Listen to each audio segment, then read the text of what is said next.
بسم الله الرحمن الرحيم. السلام عليكم ورحمة الله وبركاته. إن الحمد لله نحمده ونستعينه ونستغفره ونعوذ بالله من شرور أنفسنا ومن سيئات أعمالنا. من يهده الله فلا مضل له ومن يضلله فلا هادي له وأشهد أن لا إله إلا الله وحده لا شريك له وأشهد أن محمدا عبده ورسوله صلى الله تعالى عليه وعلى آله وصحبه وسلم تسليما كثيرا. يا أيها الذين آمنوا اتقوا الله حق تقاته ولا تموتن إلا وأنتم مسلمون.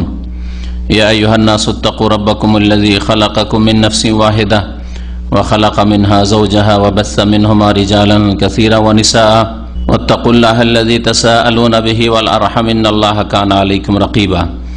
يا أيها الذين آمنوا اتقوا الله وقولوا قولا سديدا يصلح لكم أعمالكم ويغفر لكم ذنوبكم ومن يطع الله ورسوله فقد فاز فوزا عظيما. أما بعد فإن خير الحديث كتاب الله وخير الهدي هدي محمد صلى الله عليه وسلم وشر الأمور محدثاتها وكل محدثة بدعة وكل بدعة ضلالة وكل ضلالة في النار. أعوذ بالله من الشيطان الرجيم. فكلا أخذنا بذنبه فمنهم من أرسلنا عليه حاصبا ومنهم من أخذته الصيحة ومنهم من خسفنا به الأرض ومنهم من أغرقنا وما كان الله ليظلمهم ولكن كانوا أنفسهم يظلمون. সম্মানিত ভাতৃমণ্ডলী এবং পর্দার আড়ালের মা এবং বোনেরা, যারা বাইরে থেকে অনলাইনে শুনছেন ভাই বোন, তাদেরকে বলছি আল্লাহ পাকের তরফ থেকে সালাম, শান্তি, সার্বিক কল্যাণ আপনাদের জন্য। তারপরে আল্লাহ পাক রব্বুল আলমিনের যাবতীয় প্রশংসা যে আল্লাহ পাক একক, যার কোনো শরীক নেই, যিনি সৎকর্মশীলদেরকে, ভালো মানুষদেরকে দুনিয়া এবং আখিরাতে সম্মানিত করেন আর অসৎ লোকদেরকে, গুনাহগারদেরকে, পাপিষ্ঠদেরকে সংশোধনের উদ্দেশ্যে, ভালো রাস্তার দিকে ফিরিয়ে নেওয়ার উদ্দেশ্যে আল্লাহ পাক রব্বুল আলামিন দুনিয়াতে শাস্তি দেন। দুনিয়াতে আল্লাহ পাক রব্বুল আলামিন পরীক্ষায় ফেলেন। আবার কখনো কখনো আল্লাহ পাক রব্বুল আলামিনের গজব, ক্রোধ যখন বেশি হয়ে যায় তাদের বিরুদ্ধাচরণের কারণে, তখন আল্লাহ পাক সেসব জাতিকে অথবা ব্যক্তিকে ধ্বংস করেন। আল্লাহ পাক রব্বুল আলামিন যা ইচ্ছা করেন তাতে বাধা দেওয়ার কোনো শক্তি নেই। আর আল্লাহ পাক রব্বুল আলামিন তার কাজে, তার ইবাদত বন্দিগিতে, তার গুণাবলিতে, সবকিছুতেই একক। সালাত এবং সালাম নাযিল হয়ে নবী মুহাম্মদ রাসূলুল্লাহ সাল্লাল্লাহু আলাইহি ওয়াসাল্লামের উপর, যাকে আল্লাহ পাক রব্বুল আলামিন পরীক্ষা করেছেন। সৎকর্মশীলদেরকে আল্লাহ পাক পরীক্ষা করেন, তবে সৎকর্মশীলদের জীবনে আল্লাহ পাকের আযাব শাস্তি আসে না। সবচেয়ে বেশি আল্লাহ পাক পরীক্ষা করেছে আম্বিয়া রাসূলগণকে। আর যারা অসৎ, রাসূলুল্লাহ সাল্লাল্লাহু আলাইহি ওয়াসাল্লামের শত্রু ছিল, রাসূলুল্লাহ সাল্লাল্লাহু আলাইহি ওয়াসাল্লামের নিয়ে আসা দ্বীনের শত্রু ছিল, তাদেরকে আল্লাহ পাক রব্বুল আলামিন ধ্বংস করেছেন। এতে থেকে মানব জাতির জন্য কিয়ামত পর্যন্ত শিক্ষা রয়েছে। যারা আম্বিয়া রাসূলগণের সাথ দেবে, যারা সত্যের সঙ্গী হবে, সত্যকে শক্তিশালী করবে, সত্যকে গ্রহণ করবে, সত্যের প্রচার করবে, আল্লাহ পাক তাদেরকে সম্মানিত করবেন। আর যারা সত্যকে প্রত্যাখ্যান করবে, সত্যকে অস্বীকার করবে, হককে জানার চেষ্টা করবে না অথবা জেনেও মানবে না, বাতিলের সাথ দেবে, আল্লাহ পাক তাদেরকে দুনিয়াতেও সর্বনাশ করবেন আর আখিরাতে তাদের জন্য মহাশাস্তি রয়েছে।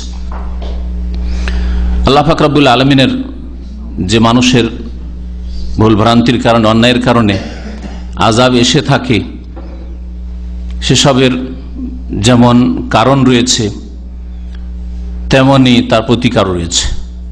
আল্লাহ পাকের আযাব এমনিতে আসে না, শাস্তি এমনিতে আসে না, ঠিক তেমনি আল্লাহ পাকের আযাব এমনিতেই সরে যায় না। আজকে এই বিষয়টি নিয়ে আলোচনা করব যে আযাবের কারণ কি। আজকে মুসলিম উম্মতের যে অবস্থা, ব্যক্তি জীবন থেকে শুরু করে পারিবারিক জীবন, সামাজিক জীবন, বিভিন্ন ক্ষেত্রে অর্থের সচ্ছলতা আসলেও, পয়সার প্রাচুর্য থাকলেও শান্তিতে নেই। যাদেরকে আল্লাহ নেতৃত্ব দিয়েছেন তারাও শান্তিতে নেই অধিকাংশই, আর জনসাধারণও শান্তিতে নেই। এসবের কারণ কি? এগুলি আল্লাহ পাকের আযাব। পারিবারিক জীবনেও যথেষ্ট পয়সা আছে, সুখে খাচ্ছে পরিবার ছেলে মেয়ে নিয়ে, তারপরেও শান্তি নেই। বিভিন্ন দিক থেকেই যেন অশান্তি বিরাজ করছে। এসবের কারণ কি? এই বিষয়টি আজকে আপনাদের সামনে পেশ করব। যদিও মাসটি রবিউল আউয়াল মাস, আর এই মাসে অধিকাংশ আমাদের দেশের মুসলিম ভাইরা বিদাতে লিপ্ত হয়ে থাকে। এই বিষয় সম্পর্কে বলার প্রয়োজন ছিল, কিন্তু যেমনটা জানলাম যে আমাদের ভাই শেখ মুখলিসুর রহমান জাযাহুল্লাহ খায়রান গত সপ্তাহে আলোচনা করেছেন ঈদে মিলাদুন্নবী বা মিলাদুন্নবী সম্পর্কে, সুতরাং বারবার বিষয়টিকে রিপিট করার কোনো প্রয়োজন নেই। আর জ্ঞানী মানুষের জন্য অল্প আলোচনায় যথেষ্ট। আর এছাড়া আমাদের পুরানো আলোচনা প্রতি বছরের আছে, যেগুলি থেকে আপনারা উপকৃত হইতে পারবেন। সূরা আনকাবুতের আয়াত নম্বর 40-এ আল্লাহ পাক রব্বুল আলামিন এরশাদ করছেন মানব জাতির ওপর আযাব, গজব, শাস্তি আসা সম্পর্কে। কেন আযাব আসে? আপনি আপনার ব্যক্তি জীবনে শারীরিক দিক থেকে যদি অসুস্থ থাকেন, মানসিক অশান্তিতে থাকেন, পারিবারিক অশান্তিতে থাকেন, সামাজিক অশান্তিতে থাকেন, বিভিন্ন রকমের বালা মুসিবতে থাকেন, অর্থের সংকটে থাকেন, অথবা নিরাপত্তাহীনতা অনুভব করেন, যে কোনো রকমের বালা মুসিবত হোক, সবসময় নিজের জীবনটাকে অধ্যয়ন করার চেষ্টা করবেন, নিজের জীবনটাকে, নিজের অবস্থাটাকে স্টাডি করার চেষ্টা করবেন যে কেন এরকম হচ্ছে। এটা হচ্ছে আপনার বুদ্ধিমান হওয়ার পরিচয়। এটা হচ্ছে আপনার সংশোধনের প্রথম মোড়। যদি আপনি চিন্তা করতে পারেন যে কেন এরকম হচ্ছে, তার মানে আপনার সংশোধনও আর আশা করা যায়। তাহলে বুঝতে চেষ্টা করবেন যে আমার এরকম কেন হচ্ছে, অশান্তি কেন, বালা মুসিবত কেন, ব্যক্তির ক্ষেত্রে হোক, পরিবারের ক্ষেত্রে হোক, সমাজের ক্ষেত্রে হোক, রাষ্ট্রের ক্ষেত্রে হোক, বিশ্বের ক্ষেত্রে হোক। আল্লাহ পাক রব্বুল আলামিন ইরশাদ করেছেন সূরা আনকাবুতে, ফাকুল্লান আখাযনা বিযামবিহি, আমি প্রত্যেক ব্যক্তিকে, পরিবারকে, সমাজকে, দেশকে, জাতিকে, ফাকুল্লান প্রত্যেককে, আখাযনা বিযামবিহি আমি পকড়াও করি, সাজা শাস্তি দিই, বিযামবিহি তার গুনাহের কারণে। প্রত্যেকে আল্লাহ পাক রব্বুল আলামিন পকড়াও করেন, আযাব দেন, শাস্তি দেন। এক কথায় আল্লাহ পাক কারণ বর্ণনা করেছেন বিযামবিহি, নিজ নিজ পাপের কারণে, অন্যায়ের কারণে, গুনাহের কারণে। যে যে অবস্থায় আছেন, অশান্তিতে, কষ্টে, মনে রাখবেন যে বিযামবিহি, ফাকুল্লান আখাযা বিযামবিহি, এক কথায় আল্লাহ পাক রব্বুল আলামিন বলে শেষ করেছেন। তারপর আল্লাহ পাক বিভিন্ন যুগে বিভিন্ন জাতিকে বিভিন্নভাবে যে ধ্বংস করেছেন বা বিভিন্ন রকমের আযাব আল্লাহ পাক নাযিল করেছেন, তার কিছু নজির পেশ করছেন, নমুনা পেশ করছেন। সব জাতি সম্পর্কে আলোচনা করা সম্ভব নয় কোরআনে কারীমে, আর সব জাতির কথা কোরআনে কারীমে তুলে ধরা হয়নি। তবে বেশ কিছু জাতি যারা অসৎ ছিল, পাপিষ্ট ছিল, আল্লাহদ্রোহী ছিল, আল্লাহ রাব্বুল আলামিনের দ্বীনকে অস্বীকার করেছে, তাওহীদকে অস্বীকার করেছে, রাসূলদের আদর্শকে, সুন্নতকে অস্বীকার করেছে, তখন আল্লাহ পাক রব্বুল আলামিন তাদের উপর আযাব নাযিল করেছেন বিভিন্ন রকমের। মহান আল্লাহ ইরশাদ করেছেন, ফামিন হুম্মান আরসালনা আলাইহি হাসিবান, যেসব জাতিকে গুনহার কারণে ধ্বংস করেছি তাদের কিছু জাতি, ফামিন হুম তাদের মধ্যে কিছু জাতি রয়েছে, মান আরসালনা আলাইহি হাসিবান, যাদের ওপর আমি পাথর বর্ষণ করেছি। তাহলে আল্লাহ পাক রব্বুল আলামিন কোন কোন জাতিকে ধ্বংস করেছেন আসমান থেকে, ওপর থেকে পাথর বর্ষণ করে। পাথর বর্ষণ করেছেন, হতে পারে আল্লাহ পাক বহু জাতিকে এরকম ধ্বংস করেছেন, বহু জাতিকে আল্লাহ পাক ধ্বংস করেছেন। কিন্তু আমাদের কাছে কোরআনে কারীমে যে ইতিহাস রয়েছে, সেই ইতিহাস প্রমাণ করে যে আল্লাহ পাক কোন জাতিকে পাথর বর্ষণ করে ধ্বংস করেছে। হ্যাঁ, আবার হস্তি বাহিনী একটা। আর এটা তো নবী করিম সাল্লাল্লাহু আলাইহি সাল্লামের জন্মের বছরের ঘটনা। হুদ আলাইহিস সালামের সম্প্রদায়ের নাম হচ্ছে। এইভাবে আল্লাহ পাক রব্বুল আলামিন বলছেন যে আমি কিছু জাতিকে পাথর বর্ষণ করে ধ্বংস করেছি। লূত আলাইহিস সালামের জাতির কথা আল্লাহ পাক বলেছেন। লূত আলাইহিস সালাম, এরপর লূত আলাইহিস সালামের জাতির উপর আল্লাহ পাক যে আযাব নাযিল করেছেন, হ্যাঁ, হিজারাতাম মিন সিজিল মানদুদ, আল্লাহ পাক বলছেন আল্লাহ পাক রব্বুল আলামিন কঙ্কর বর্ষণ করে, পাথর বর্ষণ করে ধ্বংস করেছেন এই জাতিকে। ওয়া মিনহুম মান আখাযাতহুস সাইহা, আর কতক জাতিকে পাকড়াও করেছে বিকট শব্দে, প্রচন্ড জোরে শব্দ হয়েছে, বজ্রাঘাতের যেমন শব্দ হয়, আর সেই শব্দে সব উপুড় হয়ে মুখের ভরে পড়ে থেকেছে। যেমন আল্লাহ পাক রব্বুল ধ্বংস করেছেন সামুদ সম্প্রদায়কে। সালেহ আলাইহিস সালাম যে আল্লাহ পাকের নবী ছিলেন, তার জাতি সামুদ সম্প্রদায়কে আল্লাহ পাক রব্বুল আলামিন এই সৌদি আরবেরই একটা এলাকা, তাবুক এলাকা, যেখানে একটা শহর রয়েছে আল-ওলা, এই আল-ওলার এলাকায় আল্লাহ পাক রব্বুল আল-ওলা শহরের পাশে এদেরকে ধ্বংস করা হয়েছে। দিয়ারে সামুদ, সামুদ সম্প্রদায় প্রাচীন জাতির ধ্বংসাবশেষ সেখানে এখনো আছে, যা লোকেরা দেখছে, যারা আশপাশ দিয়ে অতিক্রম করছে, কিন্তু অধিকাংশ মানুষ শিক্ষা নিতে চায় না। ওয়ামিনহুম মান খাসাফনা বিহিল আরদ, আর কতক জাতি রয়েছে যাদেরকে আমি জমিনে, ভূমিতে ধসিয়ে ধ্বংস করেছি। কোন কোন জাতিকে আল্লাহ পাক জমিনে ধসিয়ে পুঁতে দিয়ে ধ্বংস করেছেন। এরকম বহু জাতি হয়তো হয়েছে, কিন্তু কোরআনে কারিমে এক দুটো জাতির কথা আল্লাহ পাক রব্বুল উল্লেখ করেছেন, যেমন কারণ, কারণ এবং কারণে ধন সম্পদ বাড়ি ঘর সহ, আল্লাহ পাক রব্বুল আলামিন বলেন সূরা কাসাসে, ফাখাসাফনা বিহি, আমি কারণকেও মাটিতে পুঁতে দিয়েছি, ধসিয়ে দিয়েছি, আর অবেদারিহি, আর তার ঘর বাড়িকে, ঘর বাড়িতে ধন সম্পদ যা ছিল সবকিছুকে আল্লাহ পাক ধসিয়ে দিয়েছেন এই মাটিতে। আর নবী করিম সাল্লাল্লাহু আলাইহি ওয়াসাল্লামের যে হাদিস রয়েছে যে এই অহংকারী, এদিকে ইঙ্গিত রয়েছে সে হাদিসটাই, যে সে অহংকার প্রদর্শন করছিল, আল্লাহ পাক রব্বুল আলামিন মাটিতে জমিন এমন ভাবে ধসিয়ে দিলে ফাওয়া ইয়াতাজালজালু বিহি ইলা ইয়াউমিল কিয়ামা, সে কিয়ামত পর্যন্ত মাটিতে ধসতেই আছে, মাটিতে পাতা নামতেই আছে, এই আযাব তার উপর চলতেই আছে। দেহের উপর আযাব অতক্ষণ পর্যন্ত যতক্ষণ পর্যন্ত দেহে আত্মা ছিল, আর তারপরে রুহের উপর আযাব চলতেই আছে। আর এইরকম ধসি আল্লাহ পাক রব্বুল আলামিন ধ্বংস করেছেন। আর কোন জাতি জানা আছে?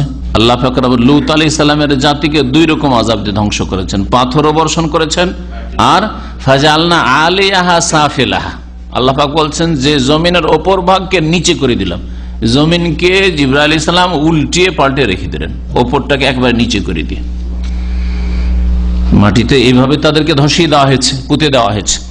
এইভাবে আল্লাহ পাক রব্বুল আলামিন ধ্বংস করেছেন পাপের কারণে। সবচেয়ে বড় পাপ তাদের কি ছিল? শিরক, বহুত্ববাদ, কুফরি, অস্বীকার, আল্লাহ পরকালকে অস্বীকার, আল্লাহর অস্তিত্বকে অস্বীকার করেনি হয়তো, কিন্তু আল্লাহর তাওহীদ একত্বকে অস্বীকার করেছে মুশরিক, পরকালকে অস্বীকার করেছে।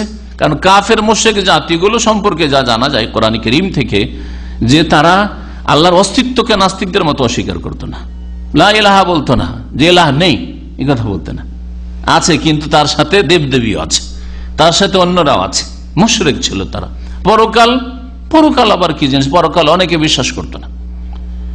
আল্লাহ পাক রব্বুল আলামিন যা বিশ্বাস করতে বলেছেন তা বিশ্বাস না করার কারণে তাওহীদকে অস্বীকার করে মুশরিক হয়েছে, বহুত্ববাদী হয়েছে, পরকালকে অস্বীকার করেছে, হিসাব নেই, জবাবদেহি নেই, যা আছে দুনিয়াতেই যা করবার করে নাও, এইরকম চিন্তাধারা, যার ফলে আল্লাহ পাকের আযাব এসেছে। ওয়ামিনহুম মান আগরাকনা, আর কতক জাতি রয়েছে যাদেরকে আমি ধ্বংস করেছি, কি করে?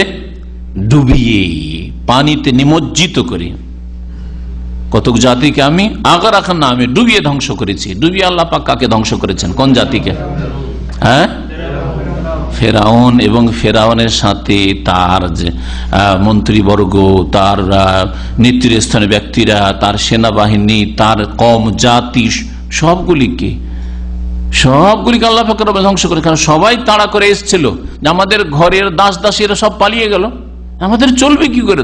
ধরো গোটা দেশ থেকে সবকে সাথে নিয়ে এসেছিল ফেরাউন। আল্লাহ পাক রব্বুল এই কিপ্তিদেরকে মিসরের ইতিহাসে আল্লাহ পাক রব্বুল আলামিন তাদেরকে ধ্বংস করেছেন ডুবিয়ে। ডুবিয়ে ধ্বংস করেছেন। আর কোন জাতিকে আল্লাহ পাক ডুবিয়ে ধ্বংস করেছেন? নূহ আলাইহিস সালামের যুগের বন্যা ভুলে যাচ্ছেন, অথচ কোরআনে কারিমে আল্লাহ পাক বহুবার উল্লেখ করেছেন। ফিরআউন এবং ফিরআউনের জাতি কিবতীদেরকে আল্লাহ পাক ধ্বংস করলেন কিসে ডুবিয়ে? লোহিত সাগরে ডুবিয়ে, সাগরে ডুবিয়ে। আর নূহ আলাইহিস সালামের জাতিকে, যাদেরকে 1 বছর 2 বছর নয়, 25-50 বছর নয়, 950 বছর পর্যন্ত আল্লাহর দিনের দাওয়াত দেওয়া হয়েছে, তৌহিদের দাওয়াত দেওয়া হয়েছে। নূহ আলাইহিস সালাম 950 বছর তাদেরকে রাত দিন মেহনত পরিশ্রম করে আল্লাহর দিকে ডাকতে থেকেছেন, পরকালমুখী করার চেষ্টা করেছেন, অবাধ্য হয়েছে, অস্বীকার করেছে। আল্লাহ এদের সম্পর্কে আর কিছু আশা করা যায় না কল্যাণের। আল্লাহ এদেরকে ছেড়ে দিও না। আল্লাহ পাক ধ্বংস করেছে এদেরকে পানিতে ডুবিয়ে, ওপর থেকে পানির বর্ষণ আর নিচের থেকেও পানি উঠছে, বন্যার পানি দিয়ে আল্লাহ পাক রব্বুল আলামিন তাদেরকে প্লাবিত করে ধ্বংস করেছেন। ওমা কান আল্লাহু লিয়াযলিমাহুম, আল্লাহ পাক বিভিন্ন যুগে মানুষকে এইভাবে যে ধ্বংস করেছেন, শাস্তি দিয়েছেন, তাহলে আল্লাহ কি জুলুম করেছেন? আল্লাহ কি জুলুম করেছেন? আল্লাহ বলছেন যে আল্লাহ জুলুম করেন না। ওমা কান আল্লাহ, আল্লাহ এমন নন যে লিয়াযলিমাহুম, যে মানব জাতির উপর জুলুম করবেন, এটা হতেই পারে না। আল্লাহ কখনো জুলুম করেননি।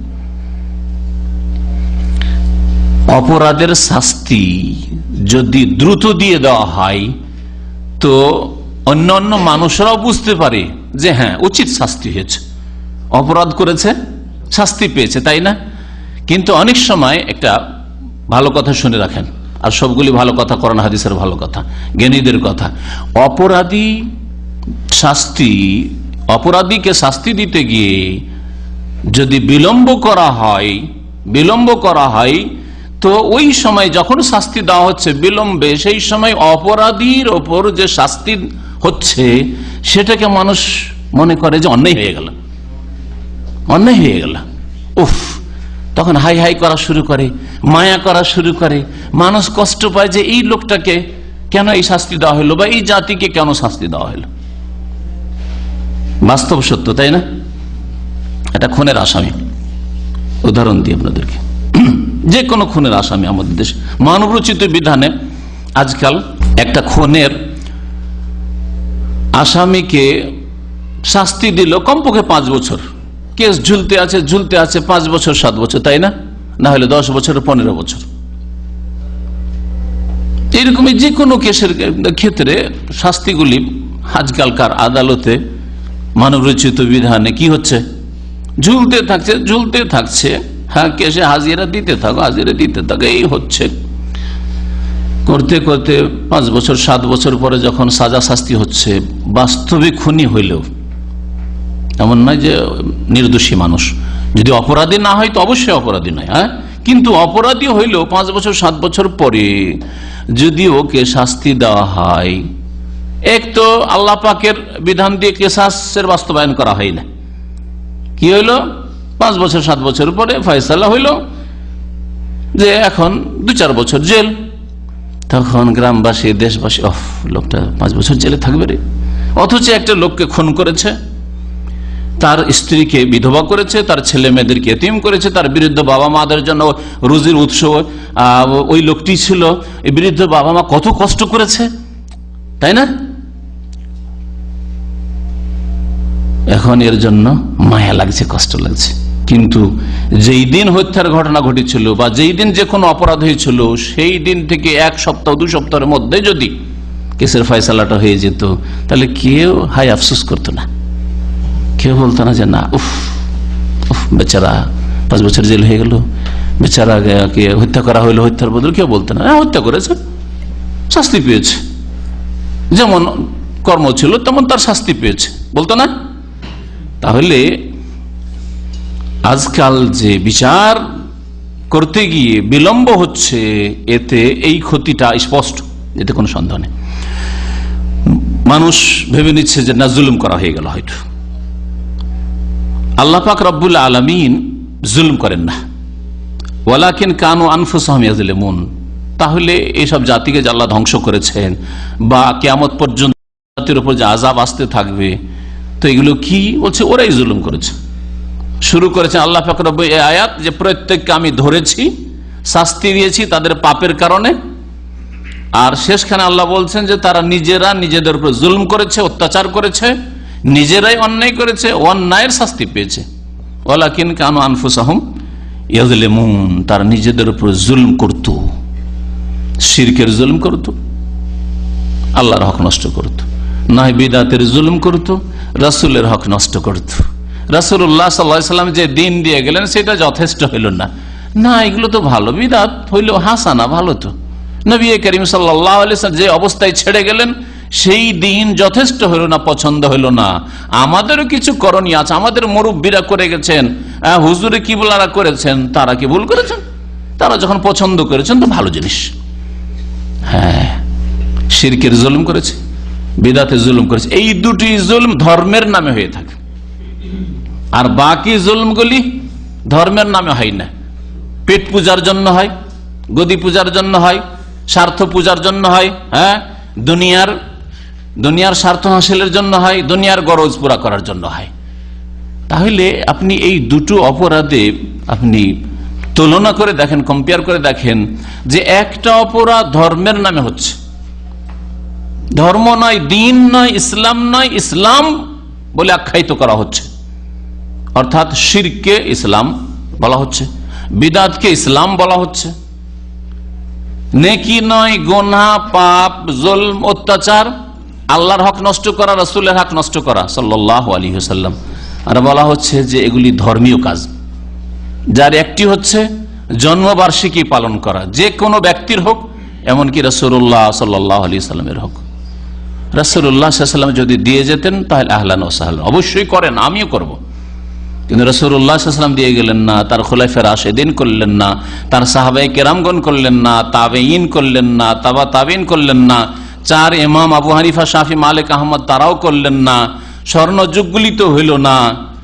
400-500 বছর পরে প্রথম খ্রিস্টানদেরকে দেখলো 25শে ডিসেম্বর করতে, তারা জন্মবার্ষিকী পালন করে 25শে ডিসেম্বর, আমরা কেন রবিউল আউয়াল করবো না? শিখলো মিশরে, হ্যাঁ, ওবাইদি, ইসলামের শত্রু মুনাফিকরা, হ্যাঁ, যাদের ফাতেমা রাদিয়াল্লাহু তাআলা আনহার সাথে, আলী রাদিয়াল্লাহু তাআলা আনহুর সাথে কোনো সম্পর্ক ছিল না, তারা এগুলো শিখলো খ্রিস্টানদের কাছে। আর তাদের কাছ থেকে ইরাকের বিদাতপন্থী যারা নিজেদেরকে সুন্নি বলতো তারা শিখলো। আল্লাহও শিখালেন না, তার রাসূলও শিখালেন না, সাহাবায়ে কেরামও শিখালেন না, তাবেঈনও শিখালেন না, তাবা তাবেঈন শিখালেন না, আইম্মায়ে কেরাম না, মুহাদ্দিসিন না, ফুকাহারা শিখালেন, স্বর্ণযুগে হইল না। তাহলে কত বড় জুলম! ধর্মের নামে ধর্ম মনে করে পালন করা হচ্ছে, অথচ ধর্ম নয়, দিন মনে করে পালন করা হচ্ছে, ইসলাম বলা হচ্ছে কিন্তু ইসলাম নয়। এগুলি হচ্ছে সবচেয়ে বড় অপরাধ, আযাবের কারণ। আর যেগুলি পাপ করা হচ্ছে, জুলম, অত্যাচার, মানুষের হক নষ্ট করা, আল্লাহর হক নষ্ট করা, ফরজ ওয়াজিবে ঘাটতি করা, হ্যাঁ, ঘাটতি করছে, জানেন, নামাজে ঘাটতি, রোজায় ঘাটতি, হজে ঘাটতি ইত্যাদি, যাকাতে ঘাটতি, দিনের কাজে পর্দায় ঘাটতি, হালাল খেতে হবে তাতে ঘাটতি, হারাম খেয়ে থাকে, হ্যাঁ, মানুষের উপরে জুলম করে থাকে, এগুলো জুলম। কিন্তু এগুলি দুনিয়ার গরজে হচ্ছে, ধর্ম মনে করা হয় না। কেউ বলে না যে সুদ খাওয়া ইসলাম ধর্ম, কেউ বলে না যে ঘুষ খাওয়া ইসলাম ধর্ম, কেউ বলে না যে মানুষকে খুন করবে, জুলম অত্যাচার করবে, মারবে, পিটবে আর ভাঙচুর করবে, এগুলো ইসলাম ধর্ম। কেউ বলে না যে আমি আমার স্বার্থ পূরণ করবো, তোমাকে স্বার্থ পূরণ হইতে দেবো না তোমার, এটা ধর্ম, এটা ধর্ম বলে না, দুনিয়ার গরজে করছে। তাহলে দুনিয়ার গরজে যে জুলমগুলি হচ্ছে, পাপগুলি হচ্ছে, এগুলিও জুলম। কিন্তু ওর চাইতে বড় জুলম যেগুলি ধর্ম মনে করে করা হচ্ছে, ইসলাম মনে করে করা হচ্ছে, অথচ ইসলাম নাই, অর্থাৎ শিরক এবং বিদআত।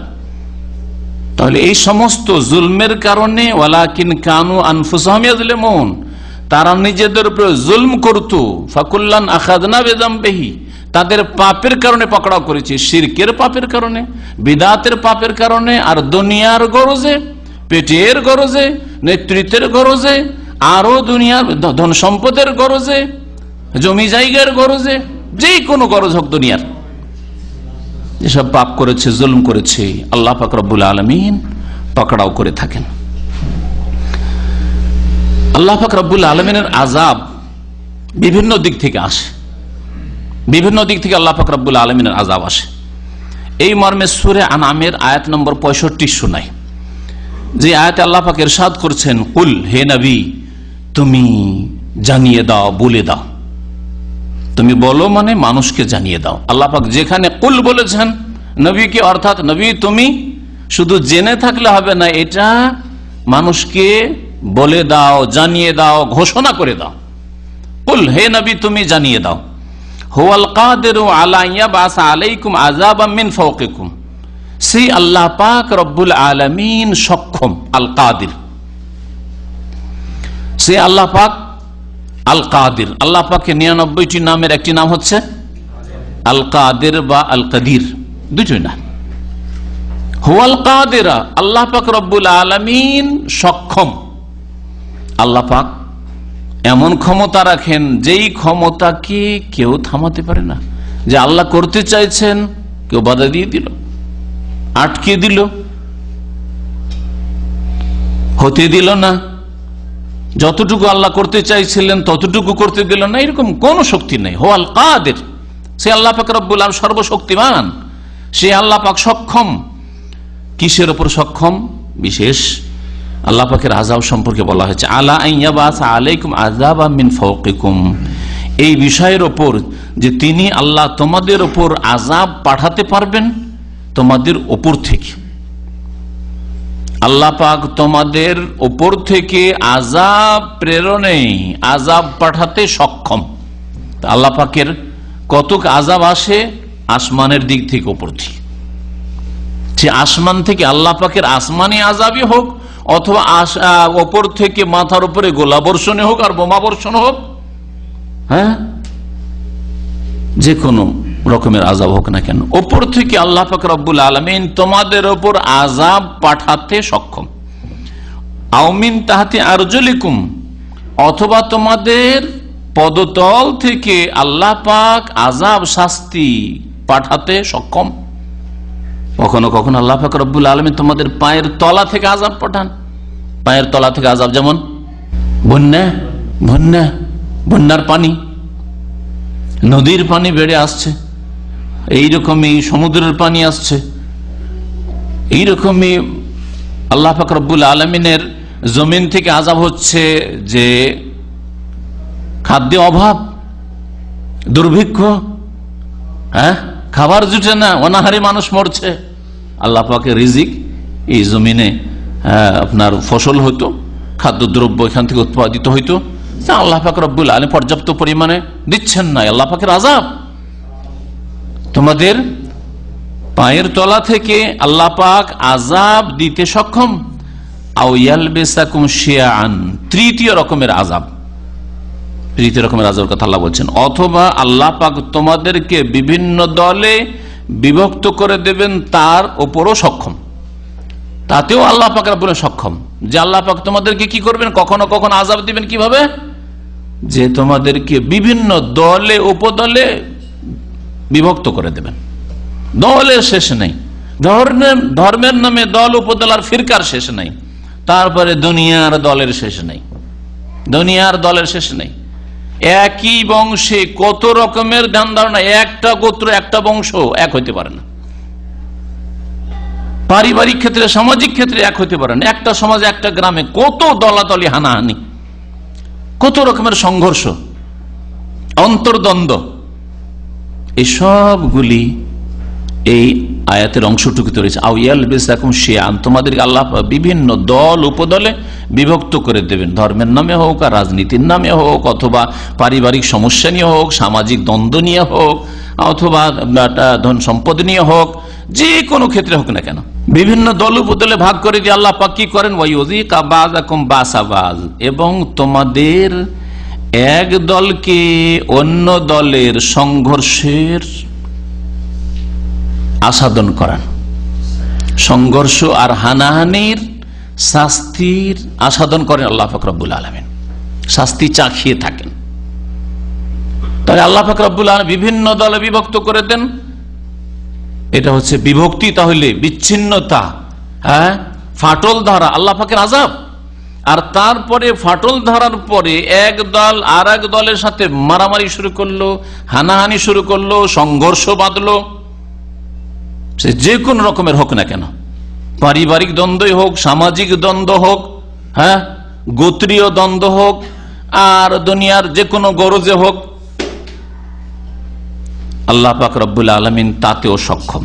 মুসলিম উম্মতের মধ্যে যে ফাটল ধরেছে বিভিন্ন রকম ভাবে, আর এক দল আর এক দলের যে শত্রু হয়ে পড়েছে, এক দল আর এক দলের রক্তের পিপাসু, এক দল আর এক দলকে বরদাস্ত করতে পারে না, একজন আর একজনকে কোন রকম মেনে নিতে পারে না, এই সবগুলি আল্লাহ পাকের আযাব।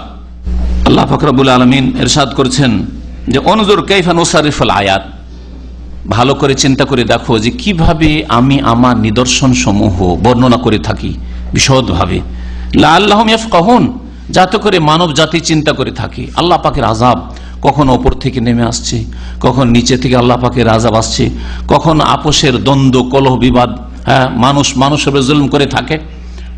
সেটা একরকম এরকম হইতে পারে যে কাফের মুসলিমদের উপর চড়াও করেছে, আবার কখনো কখনো মুসলিম ঘর দ্বন্দ্বে লিপ্ত রয়েছে, গৃহযুদ্ধে লিপ্ত রয়েছে। ক্ষুদ্র একটা পরিবার থেকে শুরু করে পরিবার, সমাজ, দেশ, বিশ্ব সবকিছু সম্পর্কে আল্লাহ পাক রব্বুল আলামিন এই আয়াত ফিট করতে পারেন। আল্লাহ পাকের এগুলি হচ্ছে আযাব, যাতে করে মানুষ চিন্তাশীল হয়, এবং চিন্তাশীল হলেই সংশোধন করবে। আর যার চিন্তা নেই, পেটে খায়, নাকে তেল দিয়ে ঘুমায়, হ্যাঁ, পেটে খেতে পেলে পেটের ক্ষুধা দূর হইল, আর যৌন চাহিদা পূরণ হইল, যৌন ক্ষুধার নিবৃত্তি হইল, আর নাকে তেল দিয়ে ঘুমালো। এই কাজটা শুধু মানুষ করে না, এটা পশু পাখি কীট পতঙ্গ সবকিছুই করে। আজকাল অধিকাংশ মানুষ এই চরিত্র নিয়েছে। তাদের চিন্তা আল বাতন ওয়াল ফারজু, পেট এবং লজ্জা স্থান, ব্যাস, আর কিছু। এরপরে আল্লাহ পাক কেন সৃষ্টি করেছেন, আর কোথা থেকে আসলাম, আর কোথায় আমাদের অবস্থান, কোথায় যেতে হবে, কোন দিকে যাচ্ছি, আচ্ছা আমার সামনে যে লোকেরা মারা গেল, আমাকে এরকম যেতে হবে, তো তারপরে এরা গেল কোথায়, আমি যাব কোথায়, সেখানে গিয়ে কি হবে। আল্লাহ পাক রব্বুল আলামিন তার গায়বে অদৃশ্যে চোখের আড়ালে কি রেখেছেন, কবরের জীবনটা কি, আখিরাত কি, এবং কি হবে, হিসাব জবাবদেহি, পরকাল, জান্নাত জাহান্নাম, ওইগুলো সম্পর্কে চিন্তা করার আর চর্চা করার, পড়াশোনা করার, জানার, বিশ্বাস করার আর কিছু কর্ম করার কোনো প্রয়োজন করেন না। পেট সুখী, জগৎ সুখী। আজকাল অধিকাংশ মানুষের চিন্তাধারা পেট সুখী, জগৎ সুখী, এটা পশুর চিন্তা। সহিহ বুখারীতে এই আয়াত সম্পর্কে একটি হাদিস রয়েছে। নবী করিম সাল্লাল্লাহু আলাইহি সাল্লামের উপর যখন এই আয়াত নাজিল হলো, জাবের রাদিয়াল্লাহু তাআলা বলছেন যে লাম্মা নাযালাত হাযিহিল আয়া, যে আয়াতটি সূরা আনআমের বলা আয়াত নম্বর 65, যখন এই আয়াতটি নাজিল হইল, নবী করিম সাল্লাল্লাহু আলাইহি সাল্লাম পড়ে শোনালেন, কুল হুয়াল কাদিরু আলা ইয়াবাসা আলাইকুম আযাবান মিন ফাওকিকুম, আল্লাহ পাক সক্ষম যে তোমাদের উপর থেকে আযাব শাস্তি পাঠাবেন। এইটুকু তেলাওয়াত করে উপর থেকে আল্লাহ পাক আযাব পাঠাতে সক্ষম। যদি আল্লাহ উপর থেকে আযাব দেন, কোন শক্তি সে আযাবকে দূর করতে পারে না। রাসূলুল্লাহ সাল্লাল্লাহু আলাইহি সাল্লাম আল্লাহর কাছে আশ্রয় কামনা করলেন, আউযু বিওয়াজহিকা, হে আল্লাহ তোমার মুখমণ্ডল, তোমার চেহারার আশ্রয় গ্রহণ করছি। তোমার চেহারা, আল্লাহ পাকের চেহারা রয়েছে আল্লাহ পাকের চেহারার মতো, এবং আল্লাহ পাক রব্বুল আলামিনের চেহারা, মুখমণ্ডল হচ্ছে আল্লাহ পাকের গুণ। আল্লাহ পাকের সত্তার কাছে যেমন আশ্রয় নেবেন, তেমনি আল্লাহ পাকের গুণের আশ্রয় গ্রহণ করবেন। যেমন এই হাদিস প্রমাণ করে যে আউযু বিওয়াজহিক, আল্লাহ তোমার ফেস, তোমার চেহারা, তোমার মুখমণ্ডলের আশ্রয় গ্রহণ করছি, অর্থাৎ তোমার কাছে আশ্রয় গ্রহণ করি, তুমি আমাকে আশ্রয় দান করো, হেফাজত করো, রক্ষা করো, তুমি ওপর থেকে আযাব দিয়ে ধ্বংস করিও না। নবী করিম সাল্লাল্লাহু আলাইহি ওয়াসাল্লাম দোয়া করছেন আল্লাহ পাকের কাছে, আল্লাহ ওপর থেকে আযাব দিয়ে আমাকে ধ্বংস করিও না, আমাদেরকে ধ্বংস করিও না। তারপরের অংশটুকু পাঠ করলেন, আউমিন তাহতি আরজুলিকুম, এবং আল্লাহ পাক তোমাদের পদতল থেকে আযাব দিয়ে ধ্বংস করতে সক্ষম।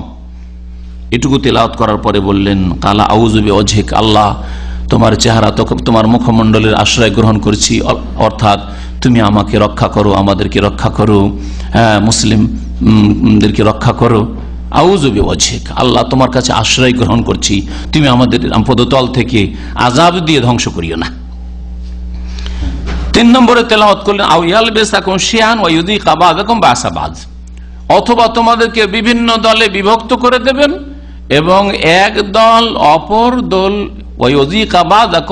এক দলকে অপর দলের উপর চাপিয়ে দিয়ে সংঘর্ষ এর মাধ্যমে, হানাহানির মাধ্যমে আল্লাহ পাক রব্বুল তোমাদেরকে শাস্তি দেবেন, শাস্তি চাকাবেন।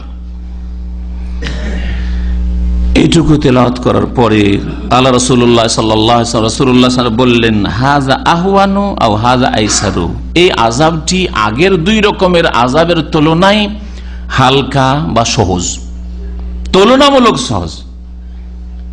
উপর থেকে আযাব যদি আসে তাহলে পরিবার, সমাজ, জাতি, দেশ, বিশ্ব ধ্বংস হয়ে যেতে পারে, তাই না? নিচে থেকে যদি আযাব হয় তাহলে ওই রকমই, নিচে থেকে আযাব হলে ব্যক্তি, পরিবার, সমাজ, জাতি সবকিছু ধ্বংস হয়ে যেতে পারে, তাই না? আর বিভিন্ন দলে বিভক্ত হয়ে যাওয়া, অন্তর্দ্বন্দ্ব, কলহ, বিবাদ, হানাহানি, মারামারি, কাটাকাটি, মানুষের জুলম অত্যাচার করে থাকে, গৃহযুদ্ধ বেঁধে গিয়েছে, এই রকমের পারিবারিক দ্বন্দ্ব, গোত্রীয় দ্বন্দ্ব, একই গ্রামের এক দলের আর এক দলের সাথে লড়াই ইত্যাদি, এইরকম যে সব অশান্তি রয়েছে, স্বামী স্ত্রীতে অশান্তি, কোনো মিল হয় না, স্বামী স্ত্রীতে, বাপ মায়ের সাথে ছেলে মেয়েদের কোন রকমের মিল হয় না, অ্যাডজাস্ট হয় না, এক দলকে আর এক দলের সংঘর্ষ, হানাহানি আল্লাহ পাক রব্বুল আলামিন সৃষ্টি করে দিয়ে কি করেন? শাস্তি দিয়ে থাকেন। এটা তুলনামূলক হালকা। এতে কোন পরিবারে অশান্তি অথবা কোন সমাজে অশান্তি, হয়তো কোন গোত্রে অশান্তি রয়েছে, কোন গ্রামে অশান্তি রয়েছে, কোন দেশে অশান্তি রয়েছে, অথবা কিছু তাতে হতাহত হচ্ছে, কিন্তু এক একটা জাতি ধ্বংস হয়ে যাবে, এক একটা দেশ ধ্বংস হয়ে যাবে, এইরকম হবে না। এই জন্য নবী করিম সাল্লাল্লাহু আলাইহি ওয়াসাল্লাম বললেন যে এটা তুলনামূলক হালকা বা সহজ। সহিহ বুখারী হাদিস। আল্লাহ পাক রব্বুল আলামিনের এসব আযাব থেকে নবী করিম সাল্লাল্লাহু আলাইহি ওয়াসাল্লাম আশ্রয় কামনা করেছেন। সুতরাং আমরা যেটা এখান থেকে শিখব সেটা হচ্ছে আল্লাহ পাকের আযাব থেকে সব সময় আল্লাহর কাছে পানাহ চাইবো, আশ্রয় কামনা করব যে আল্লাহ তুমি আমাদেরকে হেফাজত করো। দোয়া আর যেমন মেহনত হবে তেমনি আমাদের মেহনত, পরিশ্রম, কর্মের হবে, ঈমান আমলের হবে। সূরা কাসাসের আয়াত নম্বর 59 আল্লাহ পাক ইরশাদ করেছেন, ওমা কানা রব্বুকা মুহলিকাল কুরা, আল্লাহ পাক হে নবী তোমার রব, তোমার প্রতিপালক, তিনি কোন জনপদকে, কোন দেশকে, কোন অঞ্চলকে ধ্বংস করেন না, হাত্তা ইয়াবআসা ফি উম্মিহা রাসূলা, যতক্ষণ পর্যন্ত সেসব দেশের জনপদের মূলভূমিতে কোন রাসূল না পাঠান, দূত না পাঠান, যতক্ষণ পর্যন্ত সেই জাতিকে সতর্ক সাবধান না করে দেওয়া হয়, অবগত না করে দেওয়া হয়, জানিয়ে না দেওয়া হয় আল্লাহ কি, দিন কি, রসুল কি, পরকাল কি, জান্নাত কি, জাহান্নাম কি, আখেরাত কি, হিসাব কি, সাজা কি, শাস্তি কি, যতক্ষণ পর্যন্ত না জানে তৌহিদ কি, শিরিক কি, সুন্নাত কি, বিদআত কি, ভালো কি, মন্দ কি, যতক্ষণ জানিয়ে না দেওয়া হয় রসুল গণের মাধ্যমে। আর রসুলের যেমনই সিলসিলা শেষ হয়েছে, শেষ রসুল মুহাম্মদ রাসূলুল্লাহ সাল্লাল্লাহু আলাইহি সাল্লামের মাধ্যমে, তারপরে উলামায়ে কেরামদেরকে, দ্বীনের জ্ঞানীদেরকে আল্লাহ পাক এই গুরু দায়িত্ব দিয়েছেন যে তোমাদেরকে আল্লাহর সামনে জবাবদিহি করতে হবে। যদি জাতিকে আল্লাহ পাক সম্পর্কে, আল্লাহ পাকের দ্বীন সম্পর্কে, আল্লাহ পাকের রাসূল সম্পর্কে, আখিরাত সম্পর্কে, ভালো এবং মন্দ সম্পর্কে, সুন্নাত এবং বিদআত সম্পর্কে, তাওহীদ এবং শিরক সম্পর্কে না জানা, যতক্ষণ পর্যন্ত আল্লাহ কোন জাতিকে না জানিয়ে দিয়েছেন রাসূলের মাধ্যমে অথবা রাসূলদের স্থলাভিষিক্ত উলামায়ে হক এর মাধ্যমে, ততক্ষণ পর্যন্ত কোন জাতিকে আল্লাহ ধ্বংস করেন না। রাসূলগণ এসে কি করেছেন? ইয়াতুলু আলাইহিম আয়াতিনা, আমার বিধানাবলী পাঠ করে তারা শোনায়। ওমা কুন্না মুহলিকিল কুরা, আর কোন জনপদকে, কোন দেশকে আমি ধ্বংস করি না, ইল্লা ওয়া আহলুহা যালিমুন, যতক্ষণ পর্যন্ত সেই দেশবাসী জালেম না হয়ে পড়ে। তাহলে কোন জাতিকে আল্লাহ পাক বিনা দোষে সাজা শাস্তি দেন না, কোন পরিবারকে বিনা দোষে শাস্তি দেন না, কোন মহিলাকে বিনা দোষে আল্লাহ পাক শাস্তি দেন না, কোন পুরুষকে চরিত্রহীন স্ত্রী দিয়ে আল্লাহ পাক এমনিতে শাস্তি দেন না। নিশ্চয়ই তোমার জীবনীটা তুমি স্টাডি করো যে তুমি কেমন মানুষ ছিলে, তুমি কি করেছ। কুল্লান আখাযনা বিযামবি, প্রত্যেককে আমি তার গুনহার কারণে পকড়াও করেছি। যতক্ষণ পর্যন্ত মানুষ জুলম না করে। আর এর আগে বললাম, জুলম আল্লাহর ক্ষেত্রে হোক, রাসূলের ক্ষেত্রে হোক, অথবা কোনো মানুষের ক্ষেত্রে হোক, নিজের ব্যক্তি জীবনে, পারিবারিক জীবনে হোক, ফরজ অজেবে ঘাটতি করে হোক, হারাম নাজায়েজ কাবিরা গুনাহ করে হোক, যে কোনো রকমের জুলম হোক না কেন, যখন কোনো জাতি জালেম হয়ে যায় তখন সেই দেশে, সেই জনপদে, সেই গ্রামে, সেই পরিবারে আল্লাহ পাকের আযাব আসে। এখানে একটি হাদিস শোনাবো 5টি আযাব সম্পর্কে। এই হাদিসটি ইবনে মাজাতেও রয়েছে, বাইহাকিতে রয়েছে, মুস্তাদরাক হাকিমে রয়েছে, সামান্য ভাষার পার্থক্যের সাথে। আব্দুল্লাহ বিন ওমর রাদিয়াল্লাহু তাআলা আনহুমা থেকে বর্ণিত, তিনি বলছেন, কুন্না ইনদা রাসূলিল্লাহ সাল্লাল্লাহু আলাইহি ওয়াসাল্লাম, আমরা রাসূলুল্লাহ সাল্লাল্লাহু আলাইহি ওয়াসাল্লামের কাছে বসেছিলাম। ফাকালা কাইফা আনতুম, কি অবস্থা তোমাদের হবে, ইযা ওয়াকাত ফিকুম খামসুন, যখন তোমাদের মাঝে 5টি অপরাধ দেখা যাবে, 5টি পাপ বা 5টি অপরাধ যখন তোমাদের মধ্যে দেখা যাবে তখন তোমাদের কি অবস্থা হবে। ওয়া আউযু বিল্লাহি আন তাকুনা ফিকুম, আর আল্লাহর কাছে আশ্রয় গ্রহণ করি যে দেখো আমার সাহাবী আব্দুল্লাহ, তোমাদের মাঝে যেন এই 5টি পাপের কোনো পাপ না আসে, তোমাদের মধ্যে যেন এই রকমের পাপ না দেখা যায়। আও তুদরিকুহুন্না, অথবা এইরকম পাপের যুগ যাতে করে তোমরা না পাও, এইরকম পাপের যুগ, অন্যায়ের যুগ যেন তোমরা না পাও। প্রথম পাপ হচ্ছে মা যাহরাতিল ফাহিশাতু ফি কওমিন কাত্তু, যে কোনো জাতির মধ্যে যখন অশ্লীলতা, অশ্লীল কথা কাজ প্রকাশ পাবে, অশ্লীল কথা বলে, অশ্লীল কাজ করে, অশ্লীল দেখে, অশ্লীল শোনে। এখন অশ্লীল ফাহিশা শব্দের ব্যাখ্যা অত্যন্ত ব্যাপক। ফাহিশা হচ্ছে জেনা, ব্যভিচার, ফাহিশা হচ্ছে সমকামিতা, ফাহিশা হচ্ছে উলঙ্গ অর্ধ উলঙ্গ চলাফেরা করা, ফাহিশা হচ্ছে পুরুষ নারীদের শরীর যতটা ঢেকে রাখতে আল্লাহ পাক বলেছেন তার কিছু খোলা, সবগুলি ফাহিশা।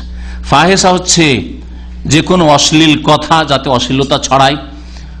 ফাহিশা হচ্ছে ছায়াছবি, ফিল্ম যাতে মহিলাদের চেহারা খোলা আছে অথবা শরীরের যে কোনো অঙ্গ খোলা আছে, পুরুষদের ওই সব অঙ্গ খোলা আছে, যেসব অঙ্গ ঢেকে রাখতে বলা হয়েছে, সবগুলি ফাহিশার মধ্যে শামিল। সেগুলি দেখছেন, আর অথবা এমন গান বাজনা যেগুলিতে অশ্লীলতা ছড়ায়, সবগুলি হচ্ছে ফাহিশা। যে কোনো জাতির মধ্যে যখন ফাহিশা, অশ্লীলতা বিরাজ করবে, ইউমালু বিহা ফিহিম আলানিয়াতান, প্রকাশ্য অশ্লীলতা চলবে, কিন্তু বাধা দেওয়ার ক্ষমতা দুর্বল হয়ে পড়বে, বাধা দান করার ক্ষমতা নেই। আজকে বহু দেশ রয়েছে যেখানকার পার্কে, গার্ডেনে, সমুদ্র বিচে জেনা ব্যভিচার কোনো ব্যাপার না, কোনো অপরাধ না। বহু দেশ রয়েছে, বহু আল্লাহর জমিন রয়েছে যেখানে কলেজ ইউনিভার্সিটির ক্যাম্পাসে, মহিলা হোস্টেলে ছেলে হয়তো ঢুকতে পারে না, খুব বেশি যদি এতটা থাকে, কিন্তু মহিলা মেয়ে যদি, যুবতী যদি মনে করে যে আমি ছেলেদের হোস্টেলে ঢুকবো, বয়েজ হোস্টেলে নিষিদ্ধ নয়, তার প্রকাশ্য পাপ হচ্ছে। প্রচার মাধ্যমগুলি ফিল্ম পেশ করছে, ইন্টারনেট প্রচার মাধ্যম, টিভি প্রচার মাধ্যম, রেডিও প্রচার মাধ্যম, পত্রপত্রিকা প্রচার মাধ্যম বেহায়া মহিলাদেরকে পেশ করছে। অথচ নবী করিম সাল্লাল্লাহু আলাইহি ওয়াসাল্লাম বলছেন, ইন্নাল মারআতা আওরাতুন, নারী জাতি ঢেকে রাখার বস্তু। ওয়ালা ইউবদিনা যিনাতাহুন্না ইল্লা মা যাহারা মিন, আল্লাহ পাক কোরআনে কারীমে ইরশাদ করছেন যে মহিলারা, তাদের শরীর হচ্ছে জিনাত। আর একটা মহিলার চুড়ি বা একটা মহিলার মালা, অথবা যে কোনো অলংকার নেই, তার চেয়ে বেশি অলংকার হচ্ছে, বড় অলংকার হচ্ছে তার চেহারা, তাই না? একটা মহিলা যদি চুড়ি খোলা থাকে আর চেহারা খোলা থাকে, তো পুরুষ যুবক কোন দিকে দেখবে? চুড়িটার দিকে দেখবে না চেহারার দিকে দেখবে? তাহলে আল্লাহ পাক জিনত প্রকাশ করতে নিষেধ করছেন। আর জিনত এর হচ্ছে কৃত্রিম জিনত, যা পরিধান করেছে, কাপড় চোপড়, লেবাস পোশাক। আর ওর চাইতে বড় জিনত যে আল্লাহ পাক রব্বুল আলামিন সৃষ্টি করে দিয়ে সৃষ্টিগত ভাবে নারীরা পেয়েছে, মাথা থেকে পা পর্যন্ত চুল জিনত, চেহারা জিনত, হাত পা জিনত। মহিলা ইন্নাল মারআত আওরাতুন, সেই জন্য নারী জাতি হচ্ছে ঢেকে রাখার বস্তু, ঢেকে থাকার বস্তু। শরীরটা পুরোটা ঢেকে থাকবে।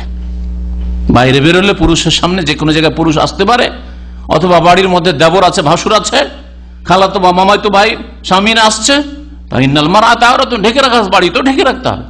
আর যদি ঢেকে না রাখে তাহলে ফাহিশা, সেই বাড়িতে অশ্লীলতা রয়েছে, সেই পরিবারে অশ্লীলতা রয়েছে, প্রচার মাধ্যমে অশ্লীলতা রয়েছে।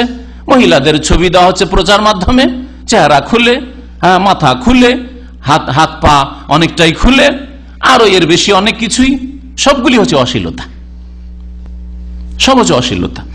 যে কোনো জাতির মধ্যে যখন অশ্লীলতা ছড়িয়ে পড়বে প্রকাশ্যে, তাতে লজ্জা লাগে না। মহিলাদেরকে লজ্জা লাগে না, মহিলাদেরকে লজ্জাও লাগে না, এমনকি ঠান্ডাও লাগে না, এদেরকে শীত লাগে না। আমি মাঝে মাঝে চিন্তা করি যে আমাদেরকে এত শীত লাগে যে একটা পুরুষ মানুষ মাথা থেকে এই যে টুপি শুরু করেছে আর পা পর্যন্ত মোজা আর জুতা পরে একজন পুরুষ, তারপর রাস্তাঘাটে চলতে কাঁপছে, আর মহিলা শাড়ি পরে পেট পিট খোলা, পৌষ মাঘ মাসে, তারপরেও ঠান্ডা লাগে না। এই আজব মহিলা, আজব মহিলা, বুঝতে পারছেন? ঠান্ডাই লাগে না। আমি আশ্চর্য হই মাঝে মধ্যে। এখানে তো আলহামদুলিল্লাহ ওই অবস্থায় দেখতে পাই না সৌদি আরবে, কিন্তু ওই সব দেশে চলে, ভারত বাংলাদেশে চলে যান এই শীতকালে এখন, আর দেখেন মহিলা কিভাবে বাসে উঠছে, ট্রেনে উঠছে, রাস্তাঘাটে, অফিস আদালতে ঘোরাফেরা করছে। আপনাকে ঠান্ডা লাগছে, একজন পুরুষ মাথা থেকে পা পর্যন্ত সবকিছু ঢেকে আছেন, আর মহিলার কিছুই না, এটা পাতলা শাড়ি, আর ওর উপরে 4 আঙ্গুলের একটা ব্লাউজ, আর এই ওপরে খোলা, নিচেও খোলা, সব দিয়ে খোলা। সুবহানাল্লাহ, ঠান্ডাই লাগে না, ঠান্ডাই লাগে না। শয়তান বলছে তোকে ঠান্ডা লাগে না, ও পুরুষদের ঠান্ডা লাগে, ওরা হচ্ছে কাপুরুষ। হ্যাঁ, ওরা মহিলা সেজে গেছে, তোরা পুরুষ হয়ে গেছিস। আল্লাহ বলছেন শয়তান এইসব মহিলাদের জন্য কি করেছে, তাদের এই লেবাস পোশাককে শীতকালে শীত লাগে না। আরে শীত থেকে বাঁচার জন্য তো ঢাকে, তাও ঢাকতে চাই না, কারণ খুলবে জিনতকে, অলঙ্কারকে। শয়তান তাদের সাজিয়ে সাজিয়ে পেশ করছে যে তোরা এইরকম বেহায়া বেপরদায় চল, ঠান্ডা লাগুক অসুবিধা নেই, অভ্যাস হয়ে যাবে। ফাসাদ্দাহুম আনিস সাবিল, সুতরাং আল্লাহ রাস্তায় চলায় বাধা সৃষ্টি করেছে শয়তান। ফাহুম লা ইয়াহতাদুন, এইরকম নারীরা কখনো রাস্তা পাবে না আল্লাহ পাকের, কখনো এই দিন ইসলামের রাস্তা পাবে না, কখনো জান্নাতের রাস্তা পাবে না। যে কোনো জাতির মধ্যে যখন অশ্লীলতা ছড়িয়ে পড়বে, আর আজকাল এমন অশ্লীলতা ছড়িয়ে গেছে যে জেনা, ব্যভিচারকে 2 ভাগে ভাগ করা হয়েছে। ব্যভিচার সম্মতির সাথে, সম্মতির সাথে, যুবক রাজি, যুবতী রাজি। অধিকাংশ মানব সমাজে, মুসলিম অমুসলিম, অধিকাংশ মানব সমাজে এটা কোনো অপরাধ নয়।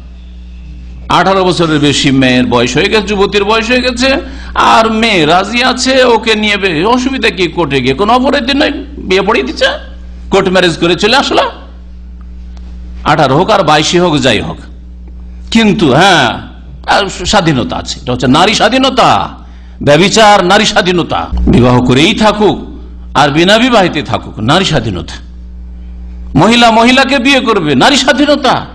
পুরুষ পুরুষকে বিয়ে করবে, এটা ব্যক্তি স্বাধীনতা। আউযুবিল্লাহ, আউযুবিল্লাহ। মুসলিম দেশে তো পারমিশন দিয়ে যেতে, অনেক মুসলিম দেশেও পারমিশন যে মহিলা মহিলাকে বিয়ে করতে পারে। খবর রাখেন না, রাখেন না, রাখেন না? হয়েছে না, এক মহিলাকে বিয়ে করেছে,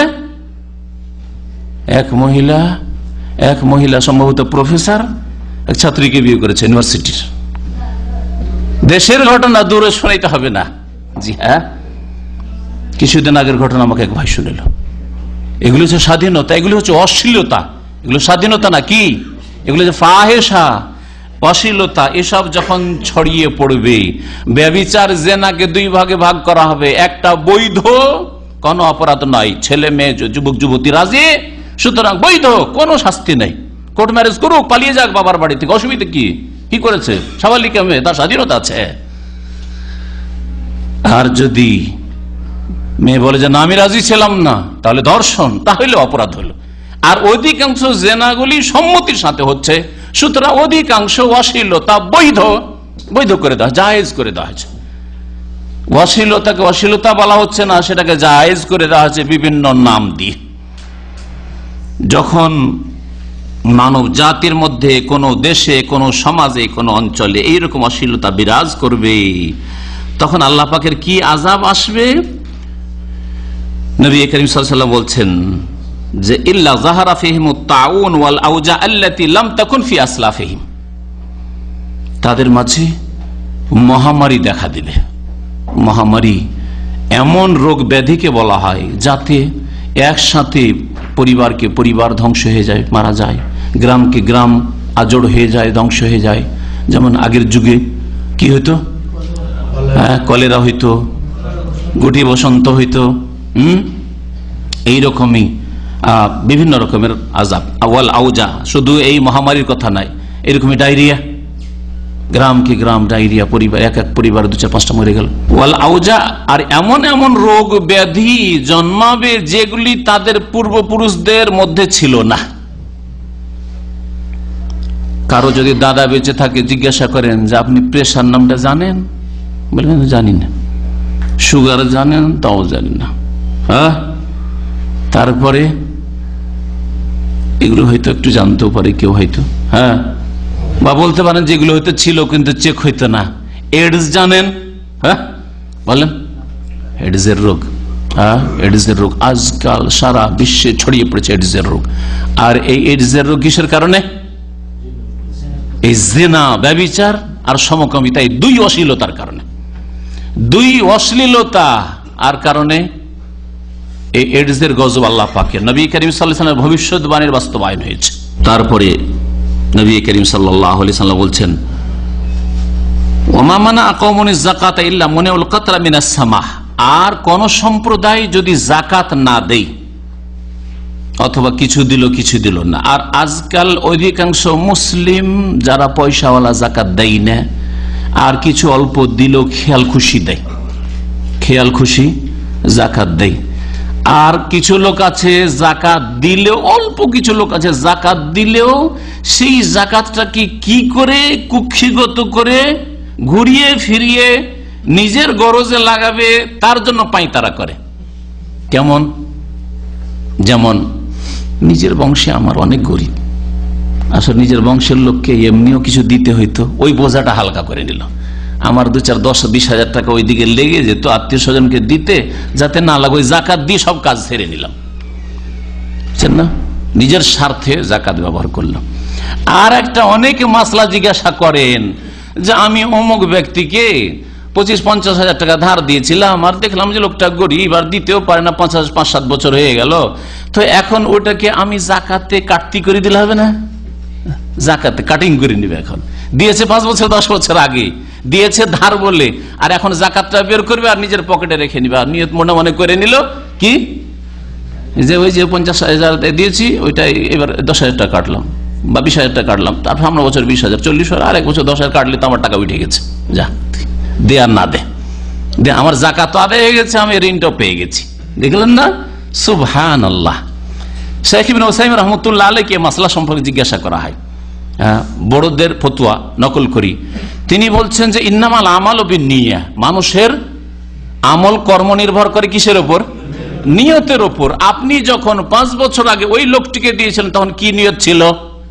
যাকাতের নিয়ত ছিল না ধার দেওয়া, ঋণ দেওয়া নিয়ত ছিল।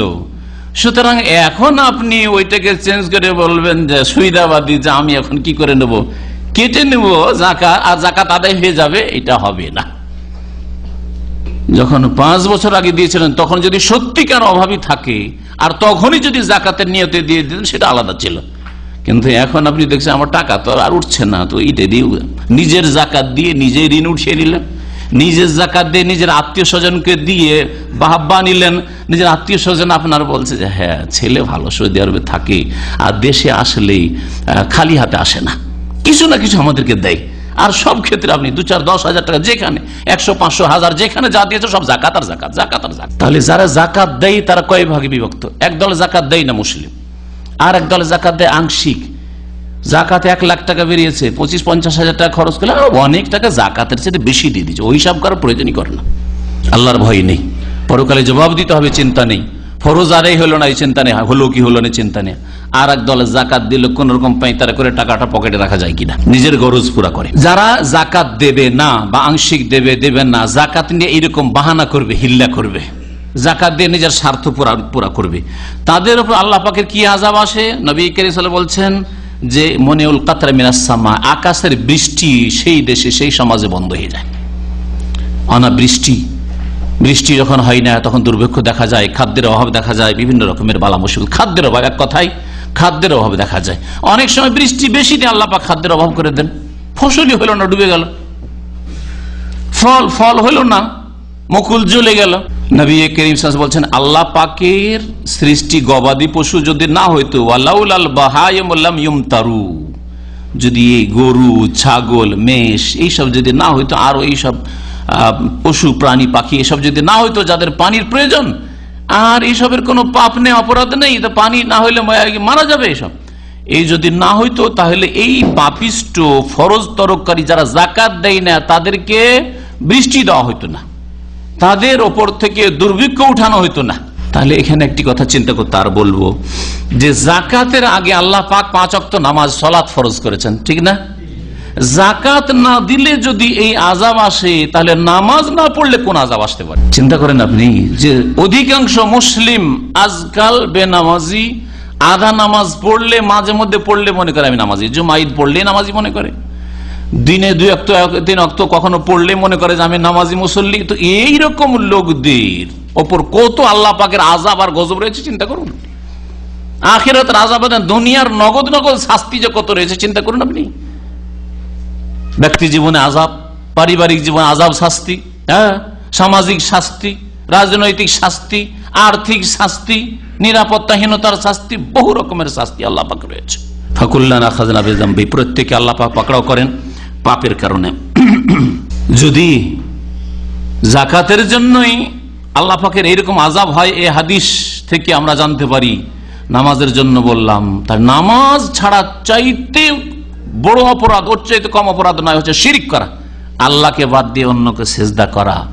সে দুর্গাকেই করেন আর দুর্গাকে করেন, আল্লাহকে বাদ দিয়ে অন্যকে ডাকা, সে হরে রাম হরে কৃষ্ণ করে ডাকেন, আর ইয়া গৌসুল আজম, ইয়া গরিব নওয়াজ, ইয়া খাজা বাবা করে ডাকেন। আল্লাহ ছাড়া অন্যের কাছে চাওয়া, আল্লাহ ছাড়া অন্য রোগ ভালো করতে পারে, আল্লাহ ছাড়া অন্য ওলি আউলিয়া মনের কামনা বাসনা পূরণ করতে পারে। হ্যাঁ, এই যদি অপরাধ থাকে তো সেই জাতির ওপর এমন কোন আযাব আছে যে আযাব আসবে না বলুন তো দেখি? সমস্ত রকমের আযাব আসতে পারে, সমস্ত রকমের আযাব আসতে পারে। যে আযাবগুলির কথা বলা হলো ওপর থেকেও আসতে পারে, নিচে থেকেও আসতে পারে, আর আপোষে আল্লাহ পাক লড়িয়ে দিয়ে হানাহানি, মারামারি আর কাটাকাটি আর গৃহদ্বন্দ্বের মাধ্যমে আল্লাহ পাকের বহু রকমের আযাব, মানসিক, শারীরিক, পারিবারিক সব রকমের আযাব আল্লাহ পাকের। নবী করিম সাল্লাল্লাহু আলাইহি ওয়াসাল্লাম বলছেন ওমা বাখাসা কওমুন আল মিকিয়াল আল মিজান, আর কোন সম্প্রদায় যদি দাড়ি মারে, দাড়ি মারা বুঝেন তো না? দাড়ি মারা কাকে বলে? দেওয়ার সময় কম দিবেন আপনি, আর নেওয়ার সময় বেশি করে নেবেন। আমাদের সমাজে দাড়ি মারা আজকে তো আরো বেড়েছে। আমরা যখন ছোট ছিলাম কোনো কিছু কিনতে যেতাম, কিনে নিয়ে এসে 5 কিলো কিনে নিয়ে আসলে 4 থেকে 4.25 কিলো হয়েছে। 4 কিলো, 5 কিলো চাল, উদাহরণস্বরূপ বলছি, 5 কিলো চাউল কিনলে 4 কিলো হয়েছে। ভিজিয়ে নিয়ে এসে মার্কেটে দেখবেন চাউল ভিজিয়ে নিয়ে এসে, ধান ভিজিয়ে নিয়ে এসছে। আমি নিজের চোখে দেখেছি চাষিদেরকে পাটের গাঁট বলতে হচ্ছে, কি বলে লোকে? হ্যাঁ, পাটের গাঁটে আমি নিজের চোখে দেখেছি চাষিদেরকে। ছোটবেলায় যখন ছাত্রজন মাদ্রাসায় পড়াশোনা করতাম, পাটের পানি দিয়ে দিয়ে পাট ভারী করছে, কারণ আজকে চালান যাবে, আজকে বিক্রি হয়ে যাবে, সেই জন্য পানি ছাড়াও আমি পাটের গাঁটের ভিতরে পাথর, ইট ভরতে দেখেছি। জি হ্যাঁ, আজকে থেকে কতদিন আগে, কমপক্ষে 35 বছর আগে বলছি। আর মানুষ আমানতে খেয়ানতে তো প্রতিযোগিতা, কম্পিটিশন করছে। তো আজকে পৃথিবীর মানুষের অবস্থা কি হয়েছে? মুসলিম সমাজে যদি এইরকম খেয়ানত থাকে, এইরকম দাড়ি মারা থাকে, দাড়ি মারা বিভিন্ন, শুধু দাড়িটা দাড়ি পাল্লাতে মারা নয়, এগুলো মারা। গোস্ত বলছি, গোস্ত আলহাসা থেকে কয়েক বছর আগে এক ভাই মাঝে মাঝে গোস্ত পাঠাতেন, জাযাকাল্লাহ খায়ের। তো একবার 30 কিলো গোস্ত কিনলাম, মজার গল্পটা বলি, আপনাদের ভালো লাগবে। 30 কিলো গোস্ত কিনলাম, বলছে খুব সস্তা, 12 টাকা করে গোস্ত, এখানে 16 টাকা, ওখানে 12 টাকা বা 14 টাকা, পার্থক্য, মেলা পার্থক্য আর কি, 2-4-5 রিয়াল পার্থক্য কিলো। সমাজে 10 টাকা অথবা 12 টাকা মনে হচ্ছে না। 30 কিলো গোস্ত খেয়ে নিয়ে এসে দেখি তাতে 4-5 কিলো শুধু এমন হাড্ডি বা এমন হাড্ডি যাতে একটুও গোস্ত লেগে নেই, নখের সমান গোস্ত লেগে নেই। 30 কিলোতে যদি 4-5 কিলো যদি হাড্ডি শুধু এরকম বেড়ে, যে হাড্ডিগুলো ফেলে দিতে হবে। জি হ্যাঁ, যারাই দাড়ি মারা শুরু করবে আল্লাহ পাকের কি আযাব আসবে? ইল্লা উখিযু বিসসিনিন, সেই দেশে আল্লাহ পাক রব্বুল আলামিনের আযাব আসবে খাদ্যের অভাব, দুর্ভিক্ষ, ওয়াশিদ্দাতুল মাউনা, খাদ্যদ্রব্যের অভাব, ওয়াজৌরিস সুলতান, আর জালেম শাসকের জুলম অত্যাচার। আপনি ব্যক্তি জীবনে দাড়ি পাল্লা মারা শুধু আপনি দাড়ি পাল্লাতে সীমিত করিয়েন না, আর একটা উদাহরণ নেন। ডিউটির ক্ষেত্রে ডিউটি করতে গিয়ে বেতন আপনার যদি 10 রিয়াল কাটে, কেন কাটলো 10 রিয়াল? আপনি অ্যাকাউন্টেন্টকে জিজ্ঞেস করবেন, তাই না? শোকজ, কেন কাটলেন আপনি? হ্যাঁ, অমুক দিনে তোমার লেট হয়েছে। জানছেন না বিনা জানায় 10 টাকা ছাড়বেন? বিনা জানায় 10 টাকাও ছাড়তে রাজি হবে না। হইতে পারে অ্যাকাউন্টেন্টে ভুল হয়েছে, জানতে চাই যে কি জন্য আমার 10 টাকা বা 20 টাকা কাটা হইল, তাই না? আর আপনার ওইদিকে বেতনটা তো পুরা নিতে চাইছেন, আর ডিউটিতে ফাঁকিবাজি, ডিউটির ভিতরে থাকলেও ফাঁকিবাজি, বেরিয়ে গেলেও ফাঁকিবাজি। তাহলে চিন্তা করেন, ফোরম্যান সুপারভাইজার থাকলে একেবারে 100%, ও তার চাইতে বেশি একেবারে অ্যাক্টিভ, নড়াচড়ার শেষ নাই। আর যদি উপরে কেউ না থাকে দেখাশোনার জন্য, আল্লাহ পাকের ক্যামেরা যথেষ্ট হলো না। একটা মুমিনের জন্য আল্লাহ পাকের ক্যামেরা, কিরামান কাতিবিনের ক্যামেরা যথেষ্ট নয়। আল্লাহ পাকের সামি, বাসির, রাকিব, আল্লাহ পাকের এই নামগুলি আপনার জন্য, নামের অর্থগুলি যথেষ্ট হইল না আপনার জন্য আবার ওই কোম্পানির ওই আপনার কি বলছে ফোরম্যান আর সুপারভাইজারের ক্যামেরা লাগবে যে কাজ করছে না, অথবা ওই লাগানো ক্যামেরা লাগবে? চিন্তা করুন তাহলে আপনি। এগুলো দাড়ি মারা। যারা ড্রাইভার গাড়ি চালাচ্ছেন, এই দেশে হয়তো এরকম খেয়ানত করছেন কিনা বলতে পারবো না, কিন্তু দেশের ড্রাইভারদের জিজ্ঞেস করেন, বহু ড্রাইভার যারা দেশের ড্রাইভার ছিল এই মাসলা জিজ্ঞেস করেছে, সরকারের গাড়ি চালাইতাম বা কোম্পানির গাড়ি চালাইতাম, তেল চুরি করতাম, আছে না নেই? তেল চুরি করে, হ্যাঁ, এখানে বিলে চুরি, এটা দাড়ি মারা নয়? যে তেল ভরলেন 10 লিটার, লিখালেন 20 লিটার, হ্যাঁ, ফলস ফাতুরা। দাঁড়ি মারা এগুলো নয় যে আপনি কোম্পানির পক্ষ থেকে কোনো কিছু কিনতে গেলেন, কিনলেন 5000 রিয়ালের, লিখালেন 7000, হ্যাঁ, 2000 টাকা আপনার পকেটে গেলে, দাঁড়ি মারা নয়? তাহলে দাঁড়ি মারা বিষয়টা অত্যন্ত ব্যাপক। কোনো কিছু কিনতে গেলে কাউন্টারে জিজ্ঞাসা করে যে কত লিখবো, শুনেছেন কোনোদিন? না শোনেননি? জিজ্ঞেস করেছে, তাই না? আমাকে জিজ্ঞেস করেছে, এক নেপালি আমাকে জিজ্ঞেস করছে। এসএফসির দোকান ছিল তখন এই কিং খালেদ রোডে। এসএফসির দোকানে অফিসিয়াল, সেদিন আমাদের মনে হয় বাংলার একজন বাইরের দায়ী এসেছিলেন, তো আমি নিজেই মনে করলাম বাসার কাছে, চলো নিয়ে চলে আসি, নেওয়ার জন্য গিয়েছি। তো লিখে দাও, আমাকে জিজ্ঞেস কত লিখবো? তাহলে কেন? যা হয় তাই লিখবে। এটা কেন জিজ্ঞেস করলে তুমি? কেন জিজ্ঞেস করলে কত লিখবো মানে? তো বলছে যে কুল্লু নাফার কি যা, আরবি সে বলছে, হ্যাঁ, সবাই এইরকম করে, আপনি শুধু এইরকম কথা বলছেন। সবাই বলে, সবাইকে জিজ্ঞেস করি, তখন বলে এত লিখুক, যা বলে তাই লিখি আমরা। কিনলেন 20 টাকার আর লিখবে 30 টাকা 40 টাকা। ও কোম্পানির মালিকরা কি জানে, ভাববে যে এত টাকাই হয়তো খাওয়া দাওয়া খরচ হয়েছে। সুবহানাল্লাহ, এগুলো দাড়ি মারা নয়? সব দাড়ি মারা। তাহলে চিন্তা করেন যে কোথায় কোথায় দাড়ি মারছেন। আরে এমন কি দাড়ি মারা পারিবারিক ক্ষেত্রে আছে, বাপকে ধোকা দিয়ে থাকে। বাপ হচ্ছে জমি জায়গার মালিক, ছেলে বাপের ধন সম্পদে খেয়ানত করে কিভাবে? জনমজুর হয়েছে, মাঠে খাটছে, জনমজুর হয় 10 জন, আর বাপকে লিখায় যে আজকে মজুর ছিল 15 জন, ওই 5 জনের মজুরিটা নিজে খায়। বাস্তব সত্যি এগুলি ঘটনা, এলাকার বলছি, এগুলো মুসলিম সমাজে হচ্ছে। বিল্ডিং তৈরি করতে দায়িত্ব দিয়েছেন কাউকে, আপনার শালাকে, অথবা কাউকে আপনার আর্থিক দায়িত্ব দিয়েছেন যে ভাই আমার ঘরটা তৈরি করো, হিসাব নিকাশ আপনার করছে, ওতে খেয়ানত করছে, বিল হচ্ছে 10,000, লিখাচ্ছে 12,000, 14,000, 15,000, এই করে 5 লাখ খরচ হইলো, ফেলে দিল 7 লাখ, 8 লাখ, 10 লাখ টাকা। এগুলো দাড়ি মারা নয়? সবগুলি দাড়ি মারা। যারা এইভাবে বিভিন্ন ক্ষেত্রে দাড়ি মারবে তাদের ওপর আল্লাহ পাকের এক আযাব আসবে যে খাদ্য অভাব। দ্বিতীয় আযাব হচ্ছে জালেম শাসকদের জুলম, শোষণ, অত্যাচার, লুটপাট করে খাবে, জুলম অত্যাচারে শেষ থাকবে না। আর ভালো করে বুঝতে পারছেন যে আমাদের উপর বিভিন্ন রকমের আযাব কেন, খাদ্যের অভাব। তারপরে 4 নম্বরের অপরাধ সম্পর্কে নবী করিম সাল্লাল্লাহু আলাইহি ওয়াসাল্লাম বলছেন যে কোনো জাতির নেতারা ওয়ালা হাকামা ওমারাহুম বিগাইরি মা আনজালাল্লাহ, মুসলিম বিশেষ করে জীবনে প্রত্যেকটি ক্ষেত্রে মুসলিম হবে, তাই না? শুধু নামাজে মসজিদে মুসলিম, আপনি মসজিদেও মুসলিম, বাড়িতেও মুসলিম, দোকানেও মুসলিম, ডিউটিতেও মুসলিম, হ্যাঁ, আদালতে যাবেন তখনও মুসলিম, হ্যাঁ, আপনি শাসন ক্ষমতায় যাবেন তখনও মুসলিম, সব জায়গায় আপনাকে মুসলিম হইতে হবে। মুসলিম যখন কোরআনী বিধান দিয়ে, রাসূলুল্লাহ সাল্লাল্লাহু আলাইহি ওয়াসাল্লাম হাদিস দিয়ে বিচার না করে আল্লাহ যা নাজিল করেছেন সেই নাজিলকৃত বিধানকে উপেক্ষা করে মানুষের তৈরি করা আইন কানুন দিয়ে বিচার করবে, ইল্লা সাল্লাল্লাহু আলাইহিম আদুওয়াহুম, তখন আল্লাহ পাক তাদের উপর তাদের শত্রুকে চাপিয়ে দেবেন, তাদের শত্রুকে চাপিয়ে দেবেন। ফাস্তানকাজু বাদা মাফি আইদিহিম, সুতরাং শত্রু আক্রমণ করে তাদের ধন সম্পদ নিয়ামতকে লুটপাট করে নিয়ে যাবে, লুটপাট করে নিয়ে যাবে।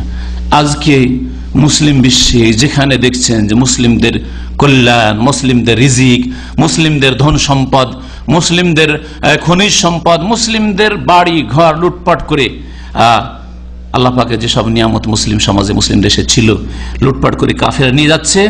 এর পিছনে কারণ হচ্ছে কোন পাপ?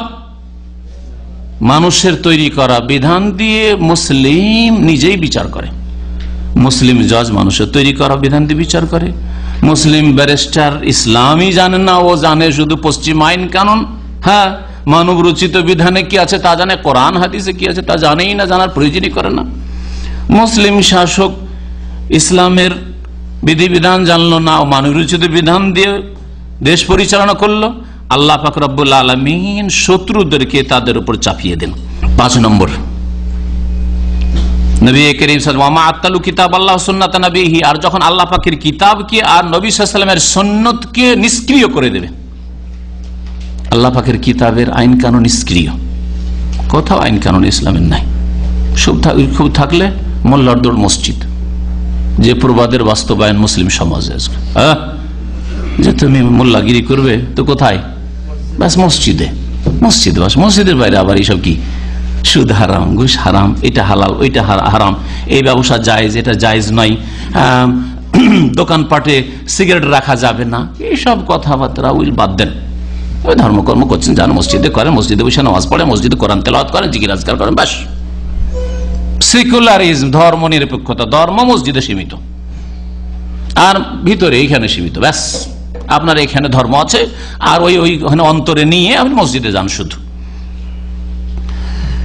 যখন তারা আল্লাহ পাকের কিতাবকে, কোরআনী বিধানকে এবং নবী সাল্লাল্লাহু আলাইহি সাল্লামের আদর্শ সুন্নতকে নিষ্ক্রিয় করে দেবে,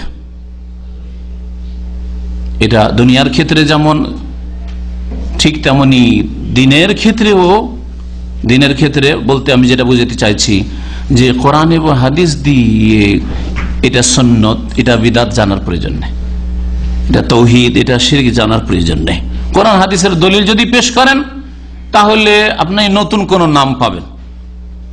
কোরআন হাদিসের দলিল যদি চান, উদাহরণস্বরূপ যদি বলেন যে আপনারা মিলাদুন নবী করছেন, তো বলেন নবী করিম সাল্লাল্লাহু আলাইহি ওয়াসাল্লাম করেছেন না, তার 4 খলিফার কোন খলিফা করেছেন না, কোন সাহাবী করেছেন না, ইমাম আবু হানিফা, একটা উক্তি দেন তো ইমাম আবু হানিফার, আপনারা তো নিজেদেরকে হানাফি বলছেন, বলেন তো একটা শাফি, মালিক, আহমদ, 4 ইমামের কোন ইমাম, ইমাম বুখারীর একটা উক্তি দেন তো দেখি, তো বলবে যে ওয়াহাবি আছে, ওয়াহাবি আছে, কথাই কথাই দলিল, কথাই কথাই এটা চলবে না, এটা চলবে না, হ্যাঁ, আর সবটাতে দলিল লাগবে। হে বুজুর্গানে দিনকে মানে না, হ্যাঁ, বড়দের এহতেরাম করেন না, বিয়াদব, বুজুর্গেরা এটাকে ভালো মনে করেছে, আর রাসূলুল্লাহ সাল্লাল্লাহু আলাইহি ওয়াসাল্লামের সাথে সারা বছর মহব্বত করতে পারছি না, একটা দিন তো করি, এইসব যুক্তি দিয়ে কোরআন এবং হাদিসকে নিষ্ক্রিয় করে দিল। নয় কি এটা? কোরআন হাদিস নিষ্ক্রিয় করা না মানে শুধু এই নাই যে শুধু আপনি রাজনীতিতে শুধু লাগিয়ে দেবেন আর শুধু আদালতে গিয়ে লাগিয়ে দেবেন আর আপনারা মুক্ত সবাই, অথচ এইখানে সহজভাবে আপনি বিদআত থেকে বাঁচতে পারবেন, শিরক থেকে বাঁচতে পারবেন। বড় বড় সমস্যা নিয়ে মাথা ব্যথা, কিন্তু ছোট ছোট যেগুলি সমস্যা রয়েছে নিজেই যেগুলো সলভ করতে পারবেন, সমাধান নিজেই করে নিতে পারবেন, আপনার বিদআত ছেড়ে দাও, আপনার ব্যক্তিগত ব্যাপার, কেউ বাধা দিবে না। কোনো জালিম শাসকও বলবে না যে তুমি বিদআত কেন ছাড়লে, কোনো জালিম শাসকও বলবে না যে তুমি মাজারে কেন গেলে না, কোনো জালিম শাসকও বলবে না যে তুমি সব দলিল কেন চাও। বলবে কি? তোমার স্বাধীনতা আছে, আপনার ধর্মীয় স্বাধীনতা আছে, আপনি করেন। তারপরে সেখানে আপনি তৌহিদ প্রতিষ্ঠাকারী হইতে পারলেন না, শিরক মুক্ত হইতে পারলেন না, বিদআত মুক্ত হইতে পারলেন না, সুন্নতের অনুসারী হইতে পারলেন না, যারা দলিল ভিত্তিক চলে তাদের সাথ দিতে পারলেন না। এত বড় বড় আলেম ওলামা যখন বুজুর্গানের দিন বলেছেন, তাহলে তারও তো একটা মর্যাদা আছে, তারও তো একটা মূল্যায়ন করতে হবে। আউযু বিল্লাহ, সবচেয়ে বড় বুজুর্গ মুহাম্মদ রাসূলুল্লাহ সাল্লাল্লাহু আলাইহি সাল্লাম, তার সনদ না পেশ করে, তার দলিল না পেশ করে আপনি এদেরকে বুজুর্গ বানিয়ে দিয়ে বসে থাকলেন। আপনি তো খাপছাড়া হয়ে গেলেন রাসূলুল্লাহ সাল্লাল্লাহু আলাইহি ওয়াসাল্লাম থেকে। কোথায় রাসূলুল্লাহ সাল্লাল্লাহু আলাইহি ওয়াসাল্লামের সাথে সম্পর্ক আপনার? তো যখনই আল্লাহ পাকের কিতাবকে আর রাসূলের সুন্নতকে, আদর্শকে নিষ্ক্রিয় বানিয়ে দেবে, ইল্লা জাআলাল্লাহু বাসাহুম বাইনাহুম, তখন আল্লাহ পাক তাদের আপোষে হানাহানি আর সংঘর্ষ বাঁধিয়ে দেবেন। আল্লাহ পাক তখন আপোষে গৃহযুদ্ধ, ঘরোয়া লড়াই, পারিবারিক সমস্যা, ভাই ভাই লড়াই, স্বামী স্ত্রীতে লড়াই, বিদআত করছেন স্বামী স্ত্রীতে মিল হচ্ছে না, শিরক বিদআত করেছেন যার ফলে ছেলে মেয়ে সব অবাধ্য। আপনি আপনার ব্যক্তি জীবনে আপনি কোরআন হাদিসকে নিশ্চয় করে দেন, হালাল হারাম আবার কি, পয়সা আসলেই হইল। সুতরাং আপনার হারাম পয়সা খেয়ে ছেলে মেয়ে একটাও নামাজি হয়নি, মেয়েরা পর্দানসীন হইল না, চরিত্র একটাও চরিত্রবতী হইল না, আর ছেলেরা সব চরিত্রহীন বেনামাজি পয়দা হইল। অধিকাংশ মানুষ দেখবেন যে নিজেরা স্বামী স্ত্রী নামাজি, তারপরে ছেলে মেয়ে যদি বেনামাজি বেদিন হয়, পিছনে ভালো করে স্টাডি করে দেখবেন যে হারাম খাওয়িয়েছে ছেলে মেয়েদেরকে। আল্লাহ পাকের কিতাবের বিধানকে, রাসূলের আদর্শকে যখন নিষ্ক্রিয় করে দেবেন, তখন আপোষে আল্লাহ পাক সংঘর্ষ বাঁধিয়ে দেবেন। পারিবারিক সংঘর্ষ হোক, আর সামাজিক হোক, আর অন্য কোনো ক্ষেত্রে হোক। হাদিসটি বললাম যে বাইহাকিতে, ইবনে মাজায় রয়েছে, আর মুস্তাদরাক হাকিমে রয়েছে। হাদিসটি হাসান বরং সহিহ লিগাইরিহি। সময় অনেক হয়ে গেছে, সুতরাং এখানে সংক্ষেপ করতে গিয়ে এক দুটি কথা আর বলবো। আল্লাহ পাক রব্বুল আলামিন কোন জাতিকে আযাব দিয়ে থাকেন, বিভিন্ন রকমের আযাব।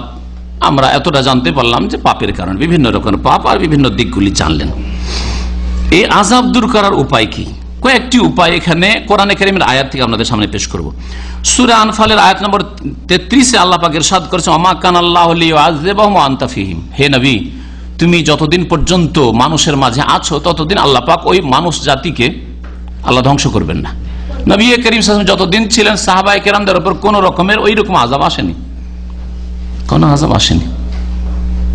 গৃহদ্বন্দ্ব শুরু হয়নি, আপোষে মারামারি শুরু হয়নি, আর আসমানের ওপর থেকেও আযাব আসেনি, আর জমিনেও আযাব আসেনি। যে আযাবগুলির কথা আল্লাহ পাক বললেন, কোনো আযাব আসেনি। এক উম্মত ছিলেন তারা। ওমা কানাল্লাহু মুআযযিবাহুম ওয়া হুম ইস্তাগফিরুন। কিন্তু নবী করিম সাল্লাল্লাহু আলাইহি ওয়াসাল্লাম চলে গেছেন। এখন আযাব থেকে রক্ষা পাওয়ার উপায় কি? আরেকটি উপায় আছে, এই আয়াতে আল্লাহ বলেছেন, ওই জাতিকে আল্লাহ পাক আযাব দিয়ে ধ্বংস করবেন না, যেই জাতি আল্লাহর কাছে ক্ষমা তলব করতে থাকে, আল্লাহর কাছে মাফ চাইতে থাকে, প্রতিদিন আল্লাহর কাছে তওবা ইস্তেগফার করেন, তাহলে তওবার দরজা খোলা আছে, সংশোধনের দরজা খোলা আছে, আল্লাহর কাছে মার্জনা মাগফিরাতের দরজা খোলা আছে। আল্লাহর কাছে খুব বেশি ক্ষমা চান, আল্লাহ তুমি আমাকে মাফ করে দাও, আমার কর্মের কারণে, আমার স্ত্রীর কর্মের কারণে ছেলে মেয়েকে খারাপ করিও না, ছেলে মেয়ের ভবিষ্যৎ অন্ধকার যাতে না হয়। আল্লাহ তুমি রিজিক ছিনিয়ে নিও না, অশান্তি দিও না, মানসিক শারীরিক অশান্তি দিও না, পারিবারিক অশান্তি দিও না, সামাজিক অশান্তি দিও না। আল্লাহ তুমি কোন রকমের নিরাপত্তাহীনতার আযাব দিও না। বিভিন্ন রকমের আযাব থেকে আল্লাহ পাকের কাছে পানা চান তওবা ইস্তেগফারের মাধ্যমে। তওবা ইস্তেগফার করলে আল্লাহ পাক রব্বুল আলামিন আযাব দেবেন না। এই হচ্ছে সূরা আনফালে আল্লাহ পাকের ঘোষণা। সূরা হুদের আয়াত নম্বর 117-তে আল্লাহ পাক আরেকটি ঘোষণা করেছেন, ওমা কানা রব্বুকা লিইহলিকাল কুরা বিযুলমিন ওয়া আহলুহা মুসলিহুন। হে নবী, তোমার প্রতিপালক কোন জনপদকে ধ্বংস করবেন না যতক্ষণ পর্যন্ত ওই জনপদের লোকেরা সংস্কারমূলক কাজ করতে থাকবে, সংশোধনমূলক কাজ করতে থাকবে। তাহলে আপনাকে সংস্কারক হইতে হবে। সংস্কার মানে এই না যে ইসলামের কাটাছেঁড়া করব, ইসলামের আজকাল চোরের শাস্তি, ইসলামের দণ্ডবিধান চলবে না, হ্যাঁ, খুনের শাস্তি ইসলামে কেসাস আছে, চলবে না।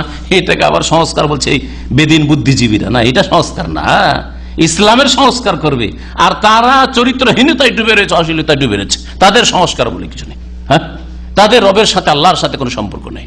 না, সংস্কার মানে মুসলিম সমাজ যেসব পাপ হচ্ছে, পাপ থেকে জাতিকে, পরিবারকে, দেশকে মুক্ত করার চেষ্টা করেন। ফরজ অজেব আদায় হচ্ছে না, ফরজ অজেব যাতে করে মুসলিম আদায় করে, কমপক্ষে মুসলিম থাকে, হারাম না খায়, হালাল খায়, কেউ কার উপর জুলম অত্যাচার না করে।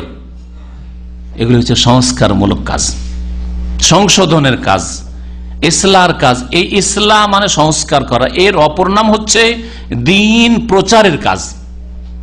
সংস্কার সংশোধন হয় দ্বীন ইসলাম প্রচার প্রসারের মাধ্যমে। সুতরাং দ্বীনের দাওয়াত হচ্ছে এর অপর নাম।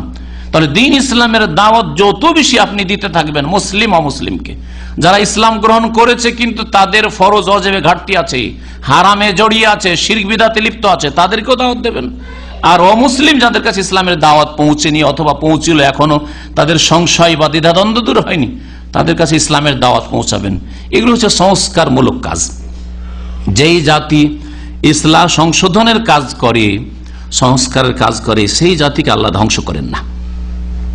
সংশোধনকারী কারা? আজকাল তো দাবিদার তো অনেকে। আল্লাহ পাক তার লক্ষণ সম্পর্কে সূরা আরাফের 170 নম্বর আয়াতে ইরশাদ করেছেন, ওয়াল্লাযীনা ইউমাসসিকুনা বিল কিতাবি ওয়া আকামুস সালাতা ইন্না লা নুযিউ আজরাল মুসলিহিন। সংস্কারক তো ওরাই যারা আল কিতাবকে মজবুত করে ধারণ করে। ইউমাসসিকুনা বিল কিতাব, আল কিতাব মানে কোরআনে কারীম, আর আল কিতাবের তাফসীর ব্যাখ্যা হচ্ছে রাসূলুল্লাহ সাল্লাল্লাহু আলাইহি সাল্লামের হাদিস, সুন্নাত, আদর্শ। রাসূলুল্লাহ সাল্লাল্লাহু আলাইহি সাল্লাম কোরআনে কারীমের যে বাস্তব ব্যাখ্যা দিয়ে গেছেন, যার নাম হাদিস, এটা হচ্ছে আল কিতাব। আলাইনি উতিতুল কোরআন ওয়া মিসলাহু মাহু, শুনে রাখো আমার কোরআন দেওয়া হয়েছে আর কোরআনের মতোই দেওয়া হয়েছে হাদিস। যারা কোরআন এবং হাদিসকে মজবুত করে ধরে থাকে জীবনের প্রত্যেকটি ক্ষেত্রে, আকীদায় কোরআন হাদিসের দলিল চাই, ইবাদতে কোরআন হাদিসের দলিল চাই, হালাল হারামে কোরআন হাদিসের দলিল চাই, হ্যাঁ, পারিবারিক সমস্যার সমাধান কোরআন এবং হাদিস দিয়ে চাই, সামাজিক সমস্যার সমাধান কোরআন এবং হাদিস দিয়ে চাই, বিচার বিভাগের সমাধান কোরআন এবং হাদিস দিয়ে চাই, রাষ্ট্র পরিচালনা কোরআন এবং হাদিস দিয়ে চাই।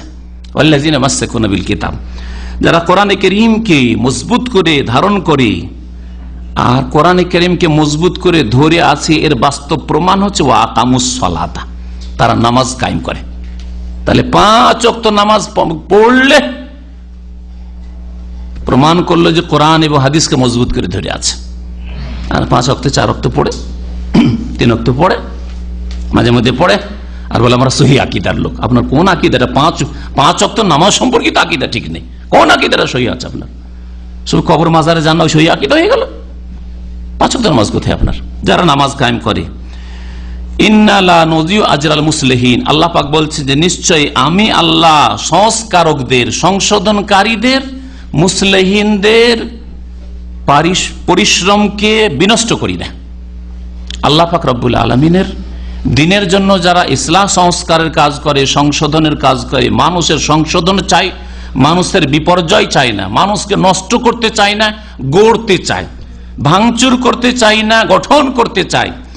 এদের মেহনতকে আল্লাহ নষ্ট করেন না, মেহনতকে বেকার করেন না, মেহনত কাজে লাগে তাদের। তাহলে মুসলিহিন কারা? যারা কোরআন সুন্নাহকে মজবুত করে ধরে। মুসলিহিন কারা? যারা কোরআন সুন্নাহকে মজবুত করে ধরে এর ভিত্তিতে 5 ওয়াক্ত সালাত কায়েম করে। তারাই সংস্কারক হতে পারে, তারাই মুসলিহিন হতে পারে, তারাই রিফর্মার হতে পারে। এরাই মুসলিহিন। কোরআন এবং হাদিসের ভিত্তিতে যারা দাওয়াত ইসলাম প্রচারের কাজ করে তারাই হচ্ছে মুসলিহিন। আর কোরআন এবং হাদিসের ভিত্তিতে যদি ইসলাম প্রচারের কাজ হয়, শিরক বিদআতের ভিত্তি করে ইসলাম প্রচার নয়, ইসলামে তাবলীগ নয়, বরং তাওহীদ সুন্নাতের উপর ভিত্তি করে যদি ইসলাম প্রচার আর তাবলীগের কাজ হয়, তাহলে আল্লাহ পাক এই পরিশ্রমকে বিনষ্ট করবেন না, আর আল্লাহ পাক তাদেরকে আযাব দেবেন না যারা মুসলিহিন, যারা সংস্কারক। নবী করিম সাল্লাল্লাহু আলাইহি সাল্লাম সকাল সন্ধ্যা দোয়া করতেন দুনিয়ার আযাব বালা মুসিবত থেকে বাঁচার জন্য। এই দোয়াটি মুখস্থ করে নেবেন এবং পড়বেন। আব্দুল্লাহ বিন উমর রাদিয়াল্লাহু তাআলা আনহু থেকে বর্ণিত, তিনি বলছেন, লাম ইয়াকুন রাসূলুল্লাহ ইয়াদাউ হাওলাই দাওয়াত, রাসূলুল্লাহ সাল্লাল্লাহু আলাইহি ওয়াসাল্লাম এই দোয়াগুলি ছাড়তেন না। হিনা ইউমসি ওয়া হিনা ইউসবিহু, সন্ধ্যাবেলা আর সকালবেলা। তাহলে সন্ধ্যায় কমপক্ষে একবার আর সকালবেলা একবার পড়বেন আপনি। কি? আল্লাহুম্মা ইন্নী আসআলুকাল আফওয়া ওয়াল আফিয়াত ফিদ দুনিয়া ওয়াল আখিরাহ, হে আল্লাহ দুনিয়াতে আর আখিরাতে আমি তোমার কাছে মাফ চাই, মার্জনা চাই, আর কি চাই? আফিয়া, নিরাপত্তা চাই। আল্লাহর কাছে নিরাপত্তা চাইছেন আপনি।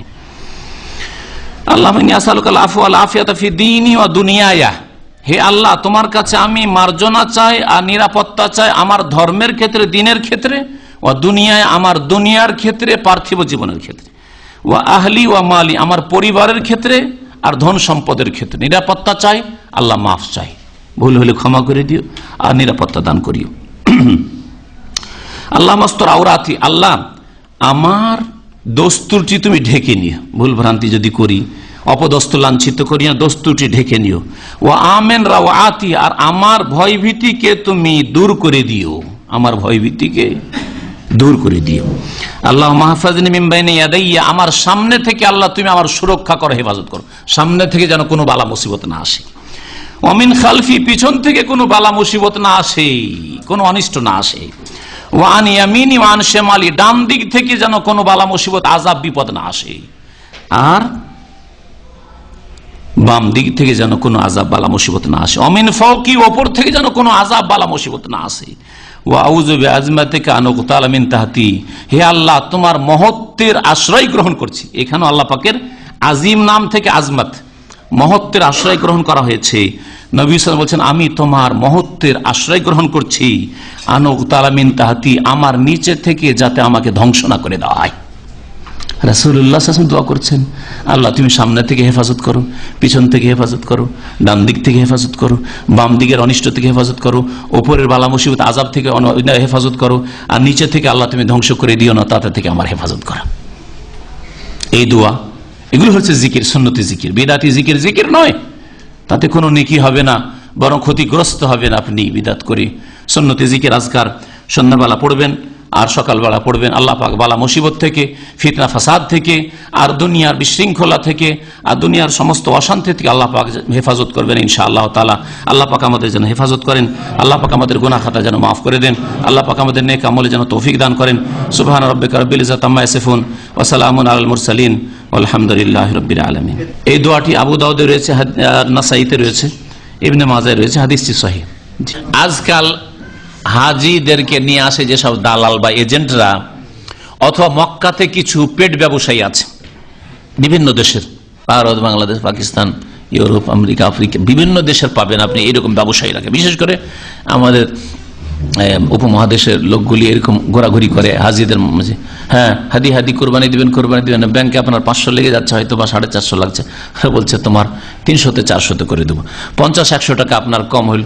অথবা মুআল্লিম যারা নিয়ে আসছে বা এজেন্ট নিয়ে আসছে, ওরা যতগুলি হাজি নিয়ে আসে ওদেরকে যেতে দিবে না, ওদের তোমাদের কোরবানি করে চলে আসছে, তোমরা বুড়ো মানুষ যাবে কোথায়, তোমাদের কোরবানি করে চলে আসছি।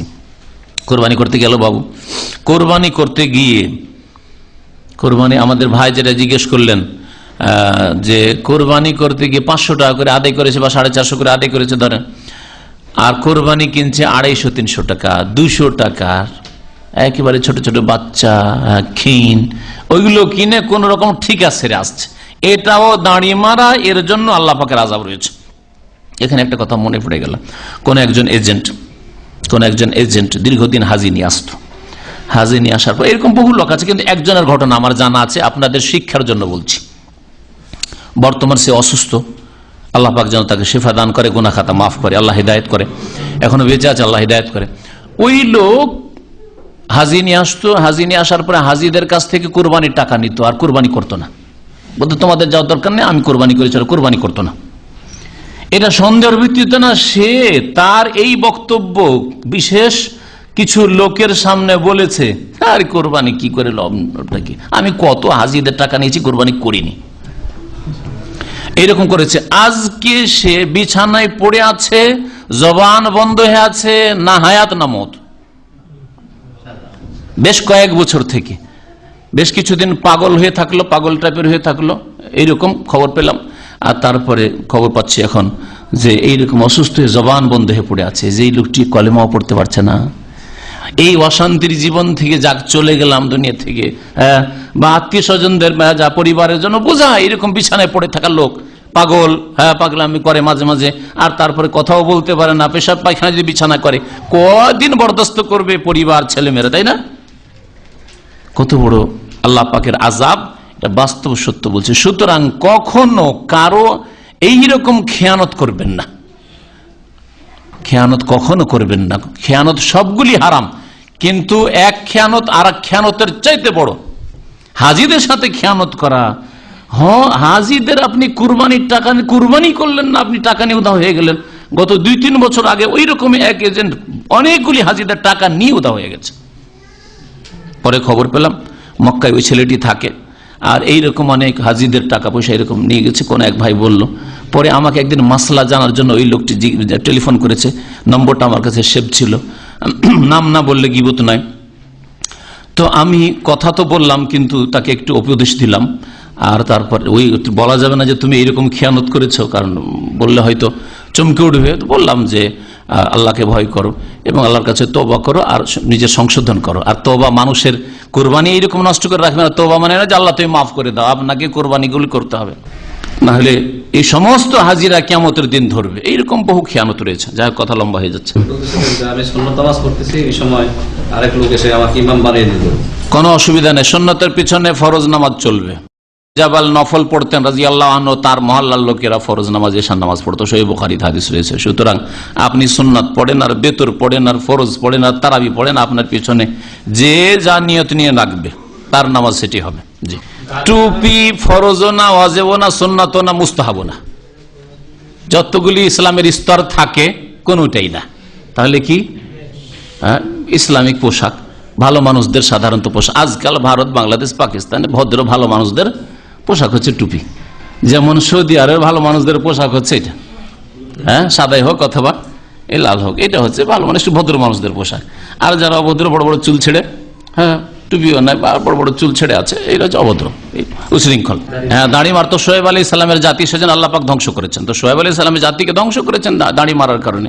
আর দাড়ি মারা মানে শুধু দাড়ি পাল্লাতে মারা না, বেশ অনেক উদাহরণ দিলাম, এইরকম বহু উদাহরণ রয়েছে। দাড়ি মারা এটাও যে আপনাদের ট্যাক্সি, আপনার ট্যাক্সি যেহেতু চালাচ্ছেন, চুক্তি করলো যে দিব 20 রিয়াল, আর নেমে 10 টাকা ধরে দিয়ে টান দিয়ে ঘরে ঢুকে গেলো, ওইটাও দাড়ি মারা।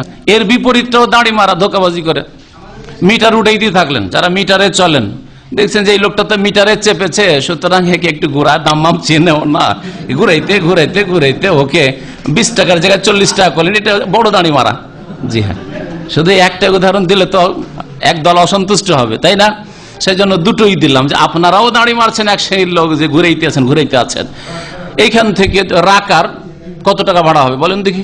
20-25, 40 টাকা আজকে থেকে 15 বছর আগে দিয়েছে। 40 না 50 টাকা নিয়েছে আমাদের এক দায়ী ভাই কাছে, একবারে সরল ফেরেস্তা লোক, দিনাজপুরের ছেলেটা, লোকটা ওই আইস ছেলের থেকে, ওই কি বলছে আলহাসা থেকে বেচারা। আর বলছে ভাই দেশের মানুষ, 5 টাকা দেন, আমার কাছে নেই, বাহরাইন যাও। বলছে না না না না, হবে না, লস খেয়ে যাবো। সেই যুগে, বুঝতে পেরেছেন? তাহলে এইটাও দাঁড়ি মারা। যে হ্যাঁ, যেমন আপনার যদি ভাড়া চুক্তি করে 20 টাকা আর না দেয়, 10 টাকা 15 টাকা ধরিয়ে দিল, অথবা টান দিয়ে চলে গেল, দিল না, ওইটাও যেমন দাঁড়ি মারা। আপনারও সতর্ক সাবধান, আপনাদের দাঁড়ি মারা না হয়। এটা লোক জানে না, বিদেশি একটা দাম আমি এসছে, আপনি যা ইচ্ছা তা চেয়ে বসবেন, এটা তো উচিত নয়। হাজি সাহেবেরা হজ করবে হালাল পয়সায়। আমাদের ভাই জিজ্ঞাসা করেছেন যে হাজি সাহেব আমাদের সে বিরুদ্ধ হয়ে আসে, চাকরি টাকরি করে পেনশন টেনশন নিয়ে আসে, যাতে অনেক হারামের সংমিশ্রণ থাকে, হারাম সুদের হারাম থাকতে পারে, তারপরে হারাম যেটা হচ্ছে যে ডিউটিতে হয়তো ফাঁকি দিয়েছে, এরকম যা বলছেন। আর সুতরাং যথাসাধ্য হালাল পয়সা দিয়ে চেষ্টা করবে হজ করার, কারণ হারাম দিয়ে দান খায়রাত করলেও নেকি হয় না, হজ করলেও নেকি হয় না, উমরা করলেও নেকি হয় না, বুঝা গেছে? সুতরাং হালাল পয়সা দিয়ে হজ বা উমরা বা যে কোনো ইবাদতবন্দি করবেন, নেকির কাজ করবেন। এক ভাই জিজ্ঞেস করছেন বাইরে থেকে অনলাইনে, যে নামাজের শেষে বৈঠকে আত্তাহিয়াত আর দুরুদ পড়ার পরে যে কোনো দোয়া করলে কবুল হয়। যে কোনো দোয়া করতে বলা আছে, নবী সাল্লাল্লাহু আলাইহি ওয়াসাল্লাম বলেছেন যে এখন যে কোনো দোয়া করো, ওয়ালিয়াতাখাইয়ার মিনাল মাসআলাতি আজাবাহু ইলাইহি, যে কোনো পছন্দনীয় দোয়া করো। আর ওটা দোয়া কবুল হওয়ার ক্ষেত্রে এই জন্য নবী সাল্লাল্লাহু আলাইহি ওয়াসাল্লাম দোয়া করতে বলেছেন, কিন্তু ওখানে যে কোনো দোয়া কবুল হয় শব্দটি হয়তো নেই, সেটা বাড়িয়েছে। সেজদায় যে কোনো দোয়া করেন কবুল হয়, এরকম কথা রয়েছে, মানে কবুল হওয়ার আশা করা যায়, কিন্তু দোয়া কবুল হয় বাধা না থাকে। হারাম খাওয়া দোয়া কবুল হয় বাধা, শিরিক করা যায়, বিদাতি তরিকায় দোয়া করা দোয়া কবুল হয় বাধা।